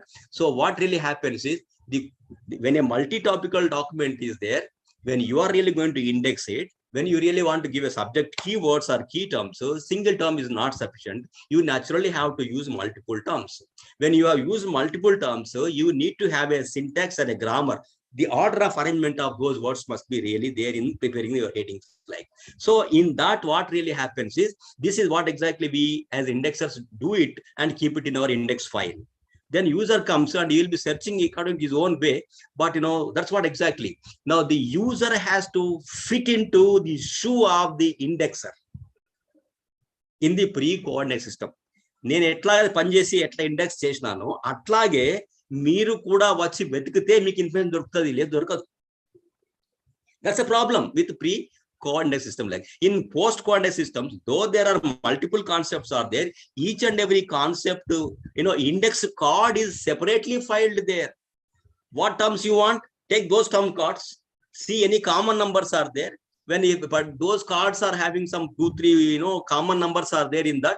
Those common number 2-3 books or documents will be dealing with all these 3 concepts. Like that's an idea. So the choice is with the user in the post coordination. The coordination or combination of the concept terms done by the user. That's post coordinate system. That's what exactly examples I put. Unit card system. Sorry, unit term system. Then of course data coding system. Then peekaboo system. These are some of the examples. Like now, whereas beforehand only indexer prepares a heading and keeps there. You as a user can try to really follow the same path. What has been really followed by the indexer is done in your pre-coordinate indexing system. I think if there is any difficulty, you can ask me. I will just try to answer it. Okay. So this is what pre and post coordinate systems like. Now coming back to the other aspects is, there is something they called as automatic indexing systems. Like when automatic indexing means, it's what exactly? It's a mechanical way of indexing of the documents by computers is called automatic indexing. So mechanically the computer does, just like a human being when he has really he does the indexing of the document, like content analysis and try to identify subject matter and then try to really give the index heading, etc. What done by the human being. Similar way, now this is done by the computer. A computer mechanically, without the interference of the human being, it does the indexing component. It will really give, what is indexing? It will give you the index entries for a particular document mechanically, automatically by the computer. You really call it as automatic indexing system. In this, what happens? The computer will really read the whole text. And after reading the text, what normally the processor is, they use some statistical techniques, counting of the keywords, which particular keyword is a large number of, they use large number of times. That could be your subject of the document. Also, there are some kind of propositions are there. So computer will really read the text. The large number of times used words, subject words are going to be really picked up, and those words will be really used as the index terms automatically by the computer. This is a kind of, there are syntactical and statistical methods of doing this automatic indexing is there. Automatic is the indexing job is done by the computer mechanically. You call it as automatic indexing system, because employing the people and then indexing is going to be huge, very time consuming, and it's kind of cost expensive method. Then you are really also going for that. This is what automatic indexing. We will try to look into it later, because when it comes like now, in coming back to the developments in subject cataloging or subject indexing. Now in subject also cataloging also we are doing subject indexing only. In cataloging we try to give the subject heading entries are given for the document. Yes or no? At the end, maybe in the tracing component, you are trying to really indicate the subject heading entries. They are the subject entries, isn't it? So in cataloging, the beginning was Cutter was really in 1876 again. Okay, 1876 as that is a landmark year for libraries like. 1876 DTC has come. 1876 the Cutter's RDC, rules for dictionary catalog, also has come. In 1876 ALA has come. So like that, there are in 1876 ask the librarian as a reference library concept also has really come. So like that, 1876 is a landmark year. You try to understand. Anyway, that's a different story. Now what I really want to say, the beginning of the rules for dictionary catalog of 1876, he wants that any subject, any document has to be really indexed or given the subject entry to the extent what the document deals with. Say, for example, the document is dealing with, let me say, cats. Cat. Understand? CAT, cat. Okay. A book is on cat. Now, the particular book, if somebody wants to catalog it in zoology or vertebrates, or cat is a mammal, isn't it? Mammal, mammal. Cat is a mammal. Okay. Cat is a pet animal. Okay. So pet animal, if you really want to say, there are sheep, goat, cat. These are all pet animals only, isn't it? So pet animals is a bigger one. Okay. Mammals also a mammalia, isn't it? Mammal or mammalia, okay, is also a much bigger one.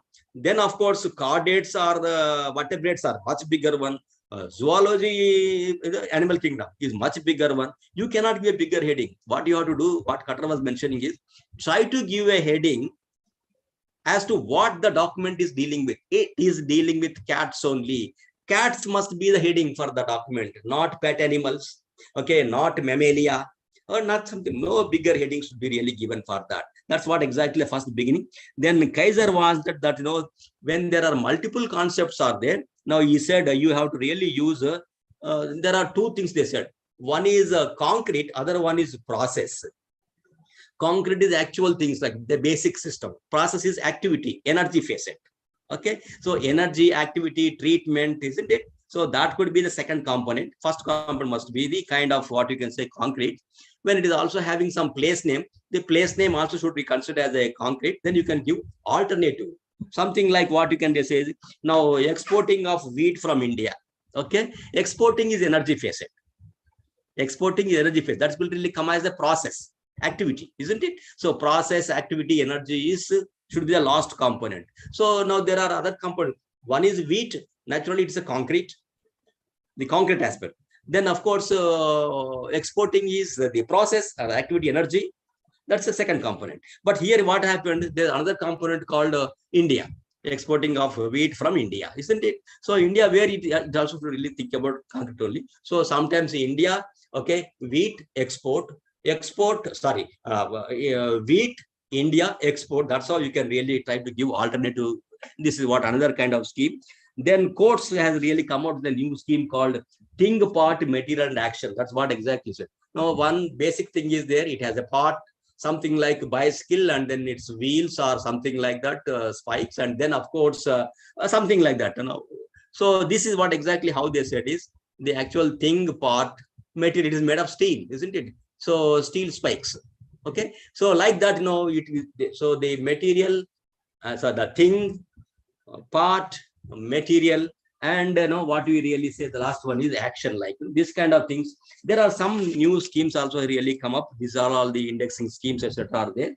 And among all these things, because there is no much time, this we will discuss when it comes in the next class. we have to talk about chain indexing system. We have to talk about PRECIS and POPSI. Those three components, probably we will discuss them in our next class. I think there's another 5 minutes time is left out. Now you have a choice. You can really ask me anything that you really want. Whether something understood, not understood, or you have any doubts, you please ask me. This I will cover in our next session whenever we really going to meet. It's okay now? It's open for you now. Please unmute and then ask me. Okay, sir. Thank you. Good afternoon, sir. Good afternoon. Please loudly, please speak. Sir, last year ఇది సరిగా వినలేదు classification అప్పుడు online classes. ఇప్పుడు ఏమడినామా? Overall గా అర్థమవుతుంది కానీ ఒకసారి last final గా తెలుగులో చెప్పండి సార్ 2 minutes. ఇప్పుడు మనం మాట్లాడినంతనా? అంటే minutes మాట్లాడుతున్నారా లేదంటే మీకు ఏదైనా అర్థం కాని కాన్సెప్ట్ ఉందా ఓ ఇష్యూ మీద? ఫర్ ఎగ్జాంపుల్ మనం ఏమన్నాం అంటే ఇండెక్సింగ్ అంటే ఏమిటి, post and pre quantity index అంటే ఏమిటి, సబ్జెక్ట్ ఇండెక్స్ అంటే ఏంటి, ఇట్లా ఉన్నాయి. ఇట్లా దేర్ ఆల్ డిఫరెంట్ కాన్సెప్ట్స్ కదా. ఏదైనా ఒక పర్టికులర్ కాన్సెప్ట్ అర్థం కాలేదన్నా లేదా మొత్తం కావాలన్నా అది నేను అడిగాను. నేను నాకు తెలుగు వచ్చు బాగా చెప్తాను. చెప్పండి ఏంటి మీకు మధ్యలో కొంచెం తెలుగు యూజ్ చేస్తే బాగుంటది సార్. టోటల్ ఇంగ్లీష్ అయితే కొంచెం కన్ఫ్యూజ్ అవుతుంది. కొంచెం ఇంగ్లీష్ అండ్ తెలుగు మిక్స్ చేసి చెప్తే కొంచెం మాకు కూడా ఈజీగా ఉంటుంది. ఠీక్ మంచిదమ్మా. అట్లాగే sir good evening sir. Good evening అమ్మా, చెప్పండి సార్. మాకు ఇప్పుడు గురుకుల ఎంట్రన్స్ ఎగ్జామ్ ఉంటుంది సార్. ఈ మనకు నోట్స్ ప్రొవైడ్ చేయగలరా? ఇది మన colon classification, universal decimal classification, తర్వాత డివైడ్ డెసిమల్ క్లాసిఫికేషన్, ఏంటంటే మాకు జాబ్ పర్పస్ లో BLIC, MLIC జాబ్స్ అంటే పెద్ద పెద్ద వాళ్ళు అందరూ మంచి మంచి పుస్తకాలు రాశారు కదా. కొత్తగా నేను రాసేది ఏమన్నా? గైడెన్స్ ఇస్తారా సార్ ఎలా రాయాలి, ఎట్లా ఉంటాయి, ఏ బుక్స్? ఇప్పుడు మీరు ఏంటంటే పని చేయొచ్చు, మనం ఒక పని చేయొచ్చండి. మీరు బాగా ఇంట్రెస్ట్ ఉన్న వాళ్ళు మీ ఇన్స్టిట్యూషన్ నుంచి కానీ ఇంకా మీరు ఏదైనా అదర్ లైబ్రరీస్ నుంచి కానీ ఇట్లాంటి ఒక ప్రోగ్రామ్ ఆర్గనైజ్ చేసుకొని మీకు అంతగా ఇష్టం ఉంటే మమ్మల్ని తెలిస్తే మేము వచ్చి మాట్లాడతాం. కానీ వీళ్ళ కోసం నేను అంటే అట్లాగా మెటీరియల్ చేయడం అంటే కొంచెం కష్టం. అంటే ఈ ఎగ్జామ్స్ ఎట్లుంటుంది ఎప్పుడు కూడా అంటే మనకు కాన్సెప్ట్ అర్థమై ఉండి చదువుకుంటూ పోవాల్సింది తప్ప ఈ ఆస్పెక్ట్ వస్తుంది అని చెప్పడం కూడా కరెక్ట్ ఉండదు. వాళ్ళు మనం సబ్జెక్ట్ నేర్చుకుంటూ పోవాలి. Okay sir, last year BLIC క్లాసులు చెప్పారు, బట్ ఏంటంటే వాళ్ళు చదువుకుంటే వేరు. మీరు బాగా చెప్పారు సార్. ఓకే, బాగా చెప్పారు సార్. బాగా అనిపించింది. అండర్స్టాండింగ్ మంచి అర్థమవుతుంది, చెప్పే విధానం కూడా బాగా. సార్ ఒకటి ఇన్స్టిట్యూట్ లో కూడా ఇంత ఎఫెక్టివ్ గా ఎవరు చెప్పారు సార్. ఇన్స్టిట్యూట్ లో కూడా వదిలేదు అట్లా కాదు. నా అదృష్టం ఏంటంటే నేను మిమ్మల్ని కోరుకునేది ఏంటంటే మీకు మనం డిస్కస్ చేసిన ఈ 1-2 గంటల టైం లోపల మనకు అర్థం కాని విషయాలు ఏదైనా ఉంటే మనము తప్పనిసరిగా డిస్కస్ చేద్దాం. అట్లా అందుకని ఇంకేలేదు. చూస్తున్నా మీరు. విజయలక్ష్మి. థ్యాంక్ యూ అమ్మా. చెప్పమ్మా. చాలా బాగా చెప్పారు సార్. అసలు క్లాస్ వింటుంటే బోర్ ఎక్కడ రాకుండా చాలా బాగా చెప్పారు. నేను ఇప్పుడు బోర్ రావద్దని ఆపేస్తాను. ఇప్పుడు చాలా బాగా అర్థమైంది. శ్రీలక్ష్మి, మనం మాట్లాడుకునేది మనకు అర్థం కావాలి. మీ కాన్సెప్ట్ బాగుంది. లాంగ్వేజ్ కూడా మంచిగా, అంటే మీరు చెప్పే ప్రతి సెంటెన్స్ అవ్వచ్చు, ఎంత ఫాస్ట్ గా చెప్పినా కానీ చాలా బాగా అర్థమయ్యేటట్టుంది సార్. కన్వే చేసే విధంగా ఉంది. అయితే మీరు ఏం చేయండి, నెక్స్ట్ క్లాస్ లో నేను కొంచెం నెక్స్ట్ క్లాస్ మాట్లాడతాను, కానీ ఇంకొక I will take 5 more minutes చెప్పి కొంచెం జస్ట్ సమ్ అప్ చేస్తాను. అది చేసే ముందర మీకు ఏంటంటే నేను పర్సనల్ గా what I really would like to impress upon you that ఇప్పుడు నెక్స్ట్ క్లాస్ ఎప్పుడు ఉంటుందో మీకు షెడ్యూల్ ఇచ్చారు కదా. మనం చదువుకోబోయే యూనిట్స్ ఉన్నాయి కదా, దాన్ని బ్రౌజ్ చేయండి. మొత్తం చదవకండి, ఇట్లా బ్రౌజ్ చేయండి. ఊరికే పేపర్ టిప్స్ చూడాలి. దీంట్లో మీకు డిఫికల్ట్ గా అనిపించిన వాటిని జస్ట్ ఒక నోట్ చేసుకోండి. మనము ఒక లాస్ట్ అంటే ఇన్ ది డిస్కషన్ కానీ at the end of the presentation కానీ మీ డౌట్స్ అన్ని క్వశ్చన్ చేసిన అనుకో, అప్పుడు మీకు వచ్చిన డౌటే మీ ఫెలో కొలీగ్ ఉంటారు కదా, మీ పక్కన మీ క్లాస్ ఫెలో ఉంటాడు కదా, వాళ్ళకి అట్లాంటి డౌట్సే ఉంటాయి. మీరు అడిగితే మీ డౌట్స్ మీకు క్లియర్ అవుతుంది, మీ ఫ్రెండ్స్ కూడా క్లియర్ అయిపోతుంది. సో అందువల్ల మీరు ఏంటంటే కొంచెం అట్లా ఈ పుస్తకంలో ఏముంది, రేపు మనకు నెక్స్ట్ యూనిట్ లో ఇది చదువుతాం అనుకున్నాం మనము అనుకున్నాడు కదా, ఈ అన్ని ఒకసారి జస్ట్ బ్రౌజ్ చేయండి. బ్రౌజ్ చేస్తే అందులో మీకు అన్ని కాకుండా కొన్ని మీకు ఇది కొంచెం ఇబ్బందిగా ఉన్నది అనిపిస్తుంది అనుకోండి, ఇబ్బంది ఉన్న వాటిని మనం డిస్కస్ చేద్దాం. సో దట్ ఏమైందంటే మిగతాది మీకు ఈజీగా అర్థమవుతుంది, మీకు ఇబ్బందిగా ఉన్న విషయాన్ని ఆన్సర్ చేస్తాను. అప్పుడు మొత్తం everything will be clear for your. So ఇక్కడ ఏంటంటే ఇవాళ మనం మాట్లాడినంతా కూడా ఐ థింక్ ఇందాక మా ఫ్రెండ్స్ అడిగారు కదా, కొంచెం తెలుగులో చెప్తే బాగుంటుంది సార్ అన్నట్టుగా చెప్తాను. ఇప్పుడు ఏంటంటే మనం లైబ్రరీలో ఏం చేస్తామంటే మనం బేసిక్గా చేసే పని ఇది, మనకు పాఠకుడు అంటాం అంటే యూజర్, గ్రంథాలయానికి వచ్చేటువంటి పాఠకుడు అని కావాల్సిందంటే వాడికి మనము సమాచారం అన్న ఇస్తాము, లేదంటే ఒక డాక్యుమెంట్, బుక్, ఆర్టికల్ ఏదో మనం ఇస్తాం. వాళ్ళు వచ్చేది దానికోసం వస్తారు కదా. లైబ్రరీకి వచ్చే వాళ్ళకి మనం లైబ్రరీయన్స్కి వాళ్ళకి ఇవ్వగలిగింది ఏంటంటే బుక్స్ అని ఇస్తాము. బుక్స్ అంటే ఒక బుక్స్ అని కాదు, ఏదైనా కావచ్చు. బుక్స్ అని ఇస్తాము, లేదంటే వాళ్ళకు ఇన్ఫర్మేషన్ ఇస్తాము. వాళ్ళకి ఇన్ఫర్మేషన్ కావాలంటే వాళ్ళకి కావాల్సిన ఇన్ఫర్మేషన్ మనము మన లైబ్రరీలో ఉన్నటువంటి డాక్యుమెంట్స్లలో ఉన్న దాని నుంచి సాధ్యమంత వరకు వెతికి తీసి, వాళ్ళు వెతుక్కోకుండా వాళ్ళ కోసం మనం వెతికి వాళ్ళకి ఇన్ఫర్మేషన్ ఇస్తాం మనం కదా. ఆయన వచ్చి మనకి ఏంటంటే ఈ మధ్యన మనకి ఏంటంటే ఇది ఒక సింపుల్ క్వశ్చన్ ఏంటంటే, ఈ కరోనా వైరస్ వచ్చింది కదా, కరోనా వైరస్ దాని ఎట్లా వచ్చింది, ఏంది దాని ట్రీట్మెంట్ మెథడ్స్ మీద నాకు కొంత ఇన్ఫర్మేషన్ కావాలి సార్ అన్నట్టు. మనం ఏం చేస్తాం అంటే మన దగ్గర ఈ జర్నల్లో, ఆ మ్యాగజైన్ లో ఎక్కడో వచ్చిన ఇన్ఫర్మేషన్ అంతా మనం కలెక్ట్ చేసి తీసి మనం ఆయనకు ఆర్టికల్ అన్ని జిరాక్స్ అని ఇస్తాం, ఒరిజినల్ బుక్ అని ఇచ్చేస్తాం. లేకపోతే మనం ఏం చేస్తాం అంటే దాంట్లోంచి కన్సల్ట్ చేసి ఇది ఇట్లా స్టార్ట్ అయిందండి అని చెప్పి మనం ఇన్ఫర్మేషన్ ఇస్తాం. Either we give information or the document, that's what we do. అది చెయ్యాలంటే మనకి ఏంటంటే ఇన్ఫర్మేషన్ ప్రాసెసింగ్ అండ్ రిట్రీవల్ అనేటువంటి ఏదైతే మనం కోర్స్ చదువుతున్నామో, పేపర్ చదువుతున్నాం, పేపర్ 3 అన్నగా 03 కదా. సో ఆ పేపర్ లో మనం చేస్తాం ఈ పని.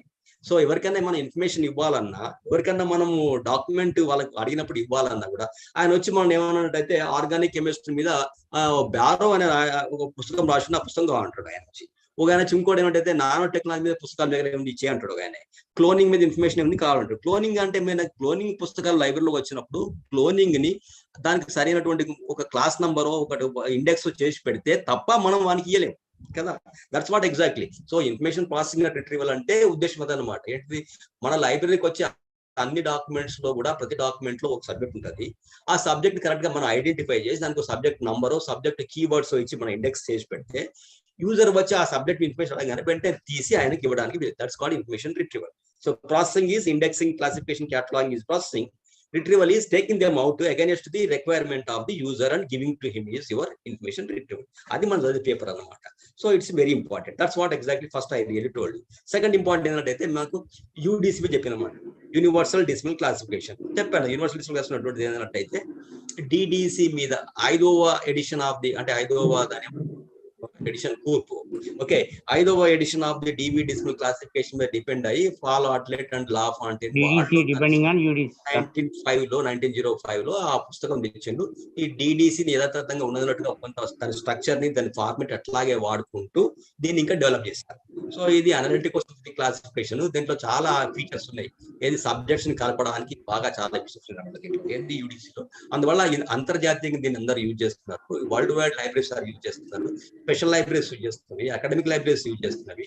దీంట్లో ప్రపంచంలో మనిషికి తెలిసినటువంటి అన్ని సబ్జెక్టులను క్లాసిఫై చేయడానికి క్లాస్ నంబర్లు ఉన్నాయి. That's what exactly we call universal decimal classification అన్నమాట. డెసిమల్ క్లాసిఫికేషన్ ఎందుకంటే దీనిలో every main class is 10 divisions. Of course ఒకటి బ్లాంక్ పెట్టాం మనము, 10 డివిజన్స్. మళ్ళీ అది మళ్ళీ 10 టైమ్స్, డెసిమల్ 10 టైమ్స్ కదా.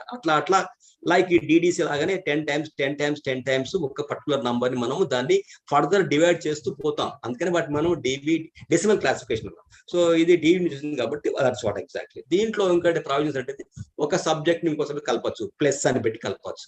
ఒక సబ్జెక్ట్ 3 నంబర్స్ ఉన్నాయి, 3 డిజిట్స్ ఉన్నాయి దాంట్లో. దీంట్లో అది లేదు, only 1 digit is sufficient for the main class కావచ్చు, సరిపోతుంది. సో నంబర్ ఆఫ్ సంఖ్యలు, ఒక క్లాస్ నెంబర్ ఇచ్చే ఒక క్లాస్ నెంబర్ సంఖ్య పెద్దగా ఉండకూడదు, చిన్నగా ఉండాలి, ఈజీ ఉంటుంది, రిమెంబర్ చెప్పుకోవచ్చు, రాసుకోవడానికి తెలుసుకోవడానికి ఈజీగా అని చెప్పేసి నంబర్ తగ్గించి ఓన్లీ సింగిల్ డిజిట్స్ పెట్టచ్చు, క్లాస్ నెంబర్ అట్లా పెట్టారు.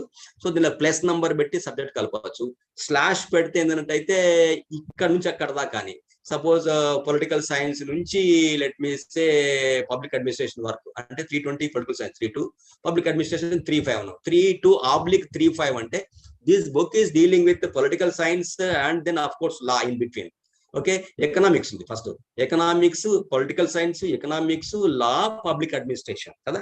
32, 34, 32, 33 economics, 32 political science, 34 is law, okay, 35 is public administration. ఇవన్నీ అన్నీ ఉన్నాయి.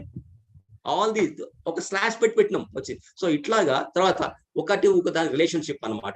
ఏంటంటే ఒక కాన్సెప్ట్ కి దాని సంబంధం తిరిగింది అనుకో, కోర్లను పెట్టి యాడ్ చేసుకుంటూ పోవచ్చు మనం. అట్లాగా బాగా ఫెసిలిటీస్ బాగున్నాయి దీంట్లో యూడిసిలో. ఇది అంతర్జాతీయంగా అందరు బాగా యూజ్ చేస్తున్నారు దీన్ని. ఇది చాలా లాంగ్వేజ్ లోకి ట్రాన్స్లేట్ చేయబడింది. ఇది 3 వర్షన్స్ 4 వర్షన్స్ లో. అది ఒకటి ఏంటంటే అబ్రిడ్జ్ అంటే చిన్న వర్షన్, సంక్షిప్త వర్షన్ అబ్రిడ్జ్, తర్వాత మీడియం మధ్య రకం, తర్వాత కంప్లీట్ వర్షన్, 3 రకాలు. ఇప్పుడు దాని బ్రిటిష్ స్టాండర్డ్స్ వాళ్ళు BS 1000A, BS 1000M అట్లా తెస్తున్నారు దాన్ని, అది అనమాట. అది it's a good classification scheme, with far better classification scheme. అందువల్ల దట్ ఈస్ యూడిసి. తర్వాత నెక్స్ట్ మన ఈ subject indexing and subject class. So subject index చెప్పాను. దీంట్లో ఏంటంటే 2 కాంపోనెంట్స్ ఉంటాయి. ఒక ఎవ్రీ బుక్ లో, ఎవ్రీ డాక్యుమెంట్ లో ఏదో సబ్జెక్ట్ ఉంటుంది అనుకున్నాం కదా. ఆ సబ్జెక్ట్ ని మనం అందులో ఏముంది తెలుసుకోవడం ఉంది కదా. That's what exactly what we really call content analysis అన్నదాన్ని కదా. ఇంకో సెకండ్ కాంపోనెంట్ ఏంటంటే కంటెంట్ అనాలిసిస్. మనం ఏం చేస్తాం, ఆ డాక్యుమెంట్ లో సబ్జెక్ట్ ఏముంది తెలుసుకుంటాం. తెలిసిన డాక్యుమెంట్ కి దాన్ని మనము we will represent them, we will try to give appropriate ఒక కీవర్డ్ అని ఇస్తాము, లేకపోతే దానికి ఒక అప్రోప్రియేట్ ఒక క్లాస్ నంబర్ అని ఇస్తాం. నంబర్ ఇచ్చినా వర్డ్ తో రిప్రజెంట్ చేసినా కూడా that is what we really call it as indexing అనమాట. సో మనకు ఈ కొన్ని ఇండెక్సింగ్ సిస్టమ్స్ లలో మనం ఏంటంటే వర్డ్స్ తో చెప్తాం సబ్జెక్ట్ ని కదా. ఇండియా, భారతదేశం యొక్క ఏంటి అంతర్జాతీయ సంబంధాలు అమెరికాతో అని చెప్తాం మనం కదా. అది వర్డ్స్ చెప్తాం. దాన్ని 327.54073 అని మనం క్లాస్ నెంబర్ చెప్పినాం కదా. సో క్లాస్ నంబర్ లో చెప్పిన పదాలతో చెప్పిన వర్డ్స్ చెప్పినా కూడా that is what you are doing is subject రిప్రజెంటేషనే. అందుకే చెప్పాను ఒకసారి మీద all the library classification schemes are indexing systems. ఏ ఇండెక్స్ చేస్తున్నావు, you are indicating subject. Subject indication పదాల ద్వారా కావచ్చు, వర్డ్స్ ద్వారా కావచ్చు, లేదా నంబర్ ద్వారా కూడా కావచ్చు. Number, symbols etcetera can be also use to represent subject like. That's what exactly. So ఇది సబ్జెక్ట్ ఇండెక్స్. దీంట్లో ఇంకా మనకి ఏం మాట్లాడినట్టయితే మనకు ఇంకోటి ఆటోమేటిక్ ఇండెక్స్ గురించి మాట్లాడినాయి కాబట్టి. ఆటోమేటిక్ అంటే కంప్యూటర్ మెకానికల్ గా డాక్యుమెంట్ లో ఉన్న సబ్జెక్ట్ ని computer will read the text of the document, identify the frequently use subject terms. ఇప్పుడు మన దాంట్లో మనం మాట్లాడినప్పుడు ఒక టెక్స్ట్ లో సబ్జెక్ట్ చెప్పే టర్మ్స్ కొన్ని ఉంటాయి, నాన్ సబ్జెక్ట్ రిప్రజెంటేటివ్ టర్మ్స్ ఉంటుంది కదా. సబ్జెక్ట్ అంటే ఉదాహరణకి అది నాన్ సబ్జెక్ట్ అంటే ఇంట్రొడక్షన్, లెట్ మీ సే టెక్స్ట్ బుక్, లెట్ మీ సే ఇట్లాంటివన్నీ కూడా ఇన్, ఆన్, ఆర్టికల్స్, ప్రిపోజిషన్స్ ఇవన్నీ కూడా దే ఆర్ నాట్ సబ్జెక్ట్ కదా. సో సబ్జెక్ట్ అనేటువంటి సబ్జెక్ట్ టర్మ్స్ ఏవైతే ఉన్నాయో డాక్యుమెంట్ లో అవి అధిక నంబర్ సార్లు ఏదొచ్చిందో వాటిని ఐడెంటిఫై చేసి this is subject of the document. That's what we call it as automatic indexing system. So ఇది that's what we have really done on that. Then మనకి ఇంకేంటంటే నెక్స్ట్ మనం చదివినప్పుడు ఇంకొంచెం, ఎందుకంటే ఇవాళ జనరల్ క్లాస్ కాబట్టి అంటే కొంత I have given some background. మనం నెక్స్ట్ క్లాస్ చూసినప్పుడు ఈ చైన్ ఇండెక్సింగ్, పాప్సీ అండ్ ప్రెసీ గురించి మాట్లాడతాం. ఇంకా మిగతా ఏముందో చూద్దాం. అదేంటిది మనకు 5, 6 అంటే 7, 8 యూనిట్స్ ఉంటాయి నెక్స్ట్ క్లాస్ లో. అప్పుడు మనం ఇది కొంచెం మాట్లాడతాను నేను. ఇంకా అంటే టైం అవుతుంది కదా మీకు, అందుకని చెప్పట్లేదు. Tomorrow in the next class will try to discuss them all. ఇప్పుడు కొంచెం అంటే జనరల్ ఓవర్ వ్యూ ఇచ్చిన కదా తెలుగులో కూడా, బహుశా ఇది కొంచెం పనికొచ్చి ఉండొచ్చు కొంతవరకు అనుకుంటున్నాను. ఇంతే. నేను మాట్లాడే లాంగ్వేజ్ ఇంగ్లీష్ కూడా సింపుల్ గా ఉంటుంది. లాంగ్వేజ్ ఓకే అని మాకు సార్ ఈ కొంచెం ఇక్కడ సార్ ఈ జర్నల్స్, ఈ నావెల్స్, తర్వాత కాంగ్రెస్ కమిటీస్ ఇవన్నీ వచ్చినప్పుడు కొంచెం స్లో చెప్పండి సార్. కొంచెం నోట్స్ రాసుకుంటాం. సరే అట్లా ఓకే సార్. ఇప్పుడు మీకు నేను మీకు ఏం చెప్పినట్టయితే మీరు అన్మ్యూట్ చేసుకునే ఆప్షన్ మీకు ఇచ్చినాం కాబట్టి ఎక్కడైతే మీకు ఇంకొంచెం అర్థం కాలేదో అక్కడ నన్ను ఆపి మళ్ళీ అడగండి చెప్తాను. ఓకేనా? అయితే ఇప్పుడు మాకు సార్ ఒకటి జాబ్ పర్పస్ ఏంటంటే మాకు ఎక్కువ ఈ S R Ranganathan colon classification, UDC, DDC, తర్వాత ఈ జర్నల్స్, ఈ నావెల్స్ కొంచెం వీటి మీద ఏంటంటే క్వశ్చన్స్ ఎక్కువ వస్తాయి సార్. ఇప్పుడు మీకు ఏదన్నా మనసులో ఏదైనా క్వశ్చన్ మనం మాట్లాడే టాపిక్ రిలేటెడ్ గా ఉంటే మీరు నన్ను అడగొచ్చు, తెలిసి చెప్పండి. I know it, I will certainly discuss on that. To the extent possible మనం మాట్లాడే టాపిక్ రిలేటెడ్ ఉంటే ఇంకా మంచిది. కొంచెం రిలేటెడ్ కాకపోతే లాస్ట్ లో అడగండి. After the class is over you can ask me. మనకు టైం తీసుకుందాం, 5 minutes తీసుకుని మాట్లాడుకుందాం. ఓకే? పేజ్ నెంబర్ 99 లో సెకండ్ క్వశ్చన్ చూడండి. ఎస్ఏ క్వశ్చన్ లో compare the structure of UDC with those of DDC అంటే డిఫరెన్సెస్ రాయాలి సార్. యూడిసి అమ్మా మళ్ళీ ఒకసారి పోనా ప్లీజ్, నాకు సరిగిన మళ్ళీ. పేజ్ నెంబర్ 99 లో ఎస్ఏ క్వశ్చన్ చెప్పండి. పేజ్ నెంబరా 99 సార్ బుక్ లో. ఏం క్వశ్చన్ చెప్పండి నాకు. Page number 99 second question sir. SA question చెప్పండి. Page number 99. ఓకే, కాచా మీకు మోడల్ ఎగ్జామ్ క్వశ్చన్స్ అమ్మా. సెకండ్ క్వశ్చన్ లో ఇది డిఫరెన్స్ రాయాలి సార్. యూడిసి డిడిసి రెండు. Compare the structure of UDC with DDC. అదే కదమ్మా. ఆన్సర్ ఏం లేదు సార్. ఇప్పుడు UDC is developed on the 5th edition of DDC, first point.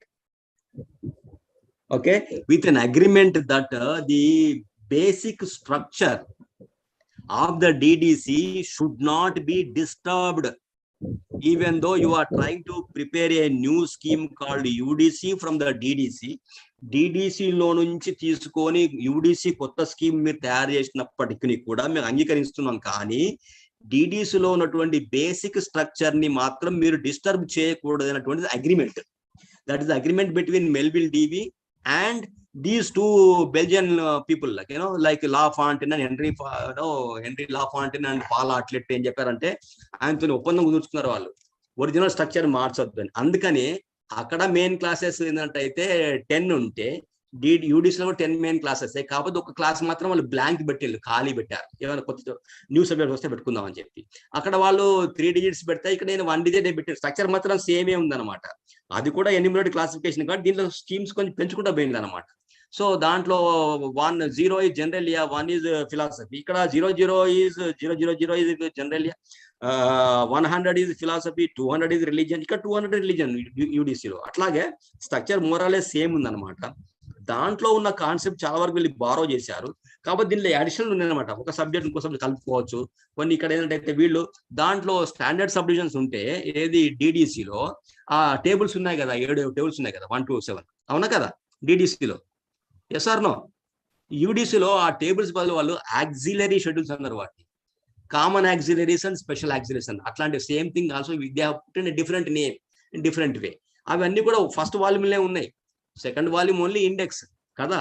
So దాంట్లో ఉన్నటువంటి similar kind of things they have really reorganised in different way and then they named it with different name. Common auxiliaries, common isolates, standard sub divisions, ఇది common auxiliaries అన్నారు. Special auxiliaries అంటే ఒక subject మాత్రమే వాడే special auxiliary. అన్ని subject లో వాడేటువంటి for all subjects when you are using them you can use, that's called common auxiliary. So అట్లా కామన్ ఆక్సిలరీస్, స్పెషల్ ఆక్సిలరీస్ ఉన్నాయి. So this is exactly basic structure అన్నమాట. అది మీరు మాట్లాడాలి. తర్వాత ఇంకోటి ఏంటంటే ఇదేమో అనలిటికో సింథటిక్ క్లాసిఫికేషన్, ఏది యూడిసి. డిడిసి ఏమో only enumerative classification. It's almost enumerative or enumerative classification. అంటే ఊరికే లిస్టింగ్ సబ్జెక్ట్సే ఉంటాయి అన్నమాట కదా. కాకపోతే కొన్ని స్టాండర్డ్ సబ్ డివిజన్స్ ఉన్నాయి, వాటి కలుపుకుంటే you can really construct some more numbers. Here the constructing of new numbers and many provisions are there. చాలా అవకాశాలు ఉన్నాయి ఇది రకరకాల సబ్జెక్ట్స్ కలపడానికి దేంట్లో యూడిసిలో అనమాట. సో అందువల్ల UDC is a better classification scheme.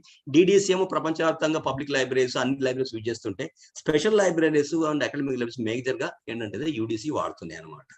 అది అయితే ఈ డిడిసిలో మనకు అంటే ఒక సబ్జెక్టు ఒక డాక్యుమెంట్ లో ఉన్నటువంటి మల్టిపుల్ సబ్జెక్ట్స్ కలిపి అని ఒక కరెక్ట్ రిప్రజెంటేషన్ చేయాలంటే చేయడం కొంచెం కష్టం డిడిసిలో. అదే యూడిసిలో పాసిబుల్ అయితే అనమాట. In UDC you can give a co-extensive class number for all the subject concepts contained in the document. That is possible in UDC and it is not possible in DDC. That's what exactly. Okay na? Saripendamma? Yes, sir. Thank you, sir. Thank you.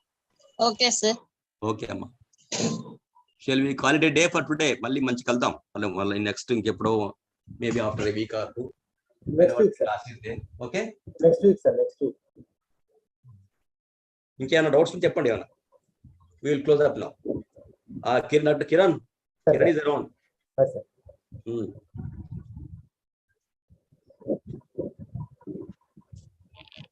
So at the end of the day we are with 29 members, 29 including me and Kiran.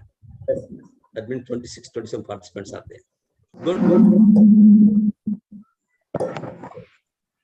Okay na? Yes, sir. Kiran, you take over. Thank you. Namaste. Thank you all. Sir, thank you, sir.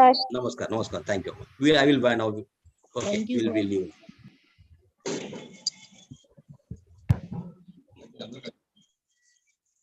ఇంకేమైనా doubts ఉన్నాయమ్మా మీకు students? Question 19 పేజీలోనే ఉంది sir. అమ్మా doubts ఏమున్నాయా? Yes sir, short question 99 పేజీలోనే ఉంది. అది అడుగుదామని చెప్పి sir.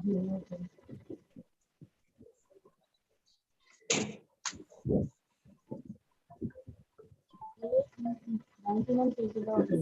Hello.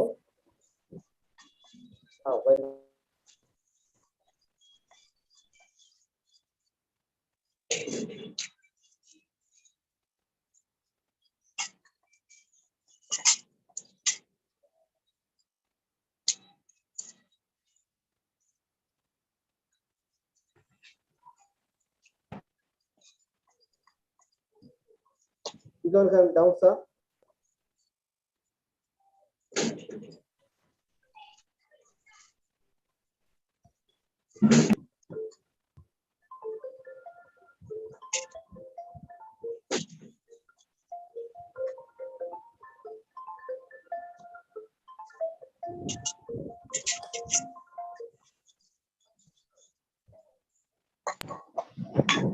Hello, sir.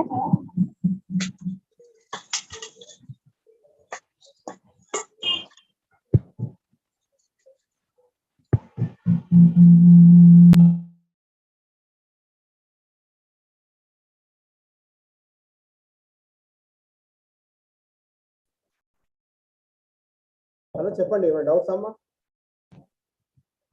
Sir నేను విజయలక్ష్మి సార్. చెప్పండి సార్. అసైన్మెంట్స్ మినిమం ఎన్ని పేపర్స్ రాయాలి సార్? 15 or 20? మినిమం ఇన్ని పేజెస్ అని లేదు. లాంగ్ క్వశ్చన్ అయితే 3 pages, షార్ట్ క్వశ్చన్ అయితే 1 page. ఓకేనా? Okay sir. Okay sir, thank you sir. ఇంకా ఎన్ని డౌట్స్ అడుగుతారమ్మా? Doubts sir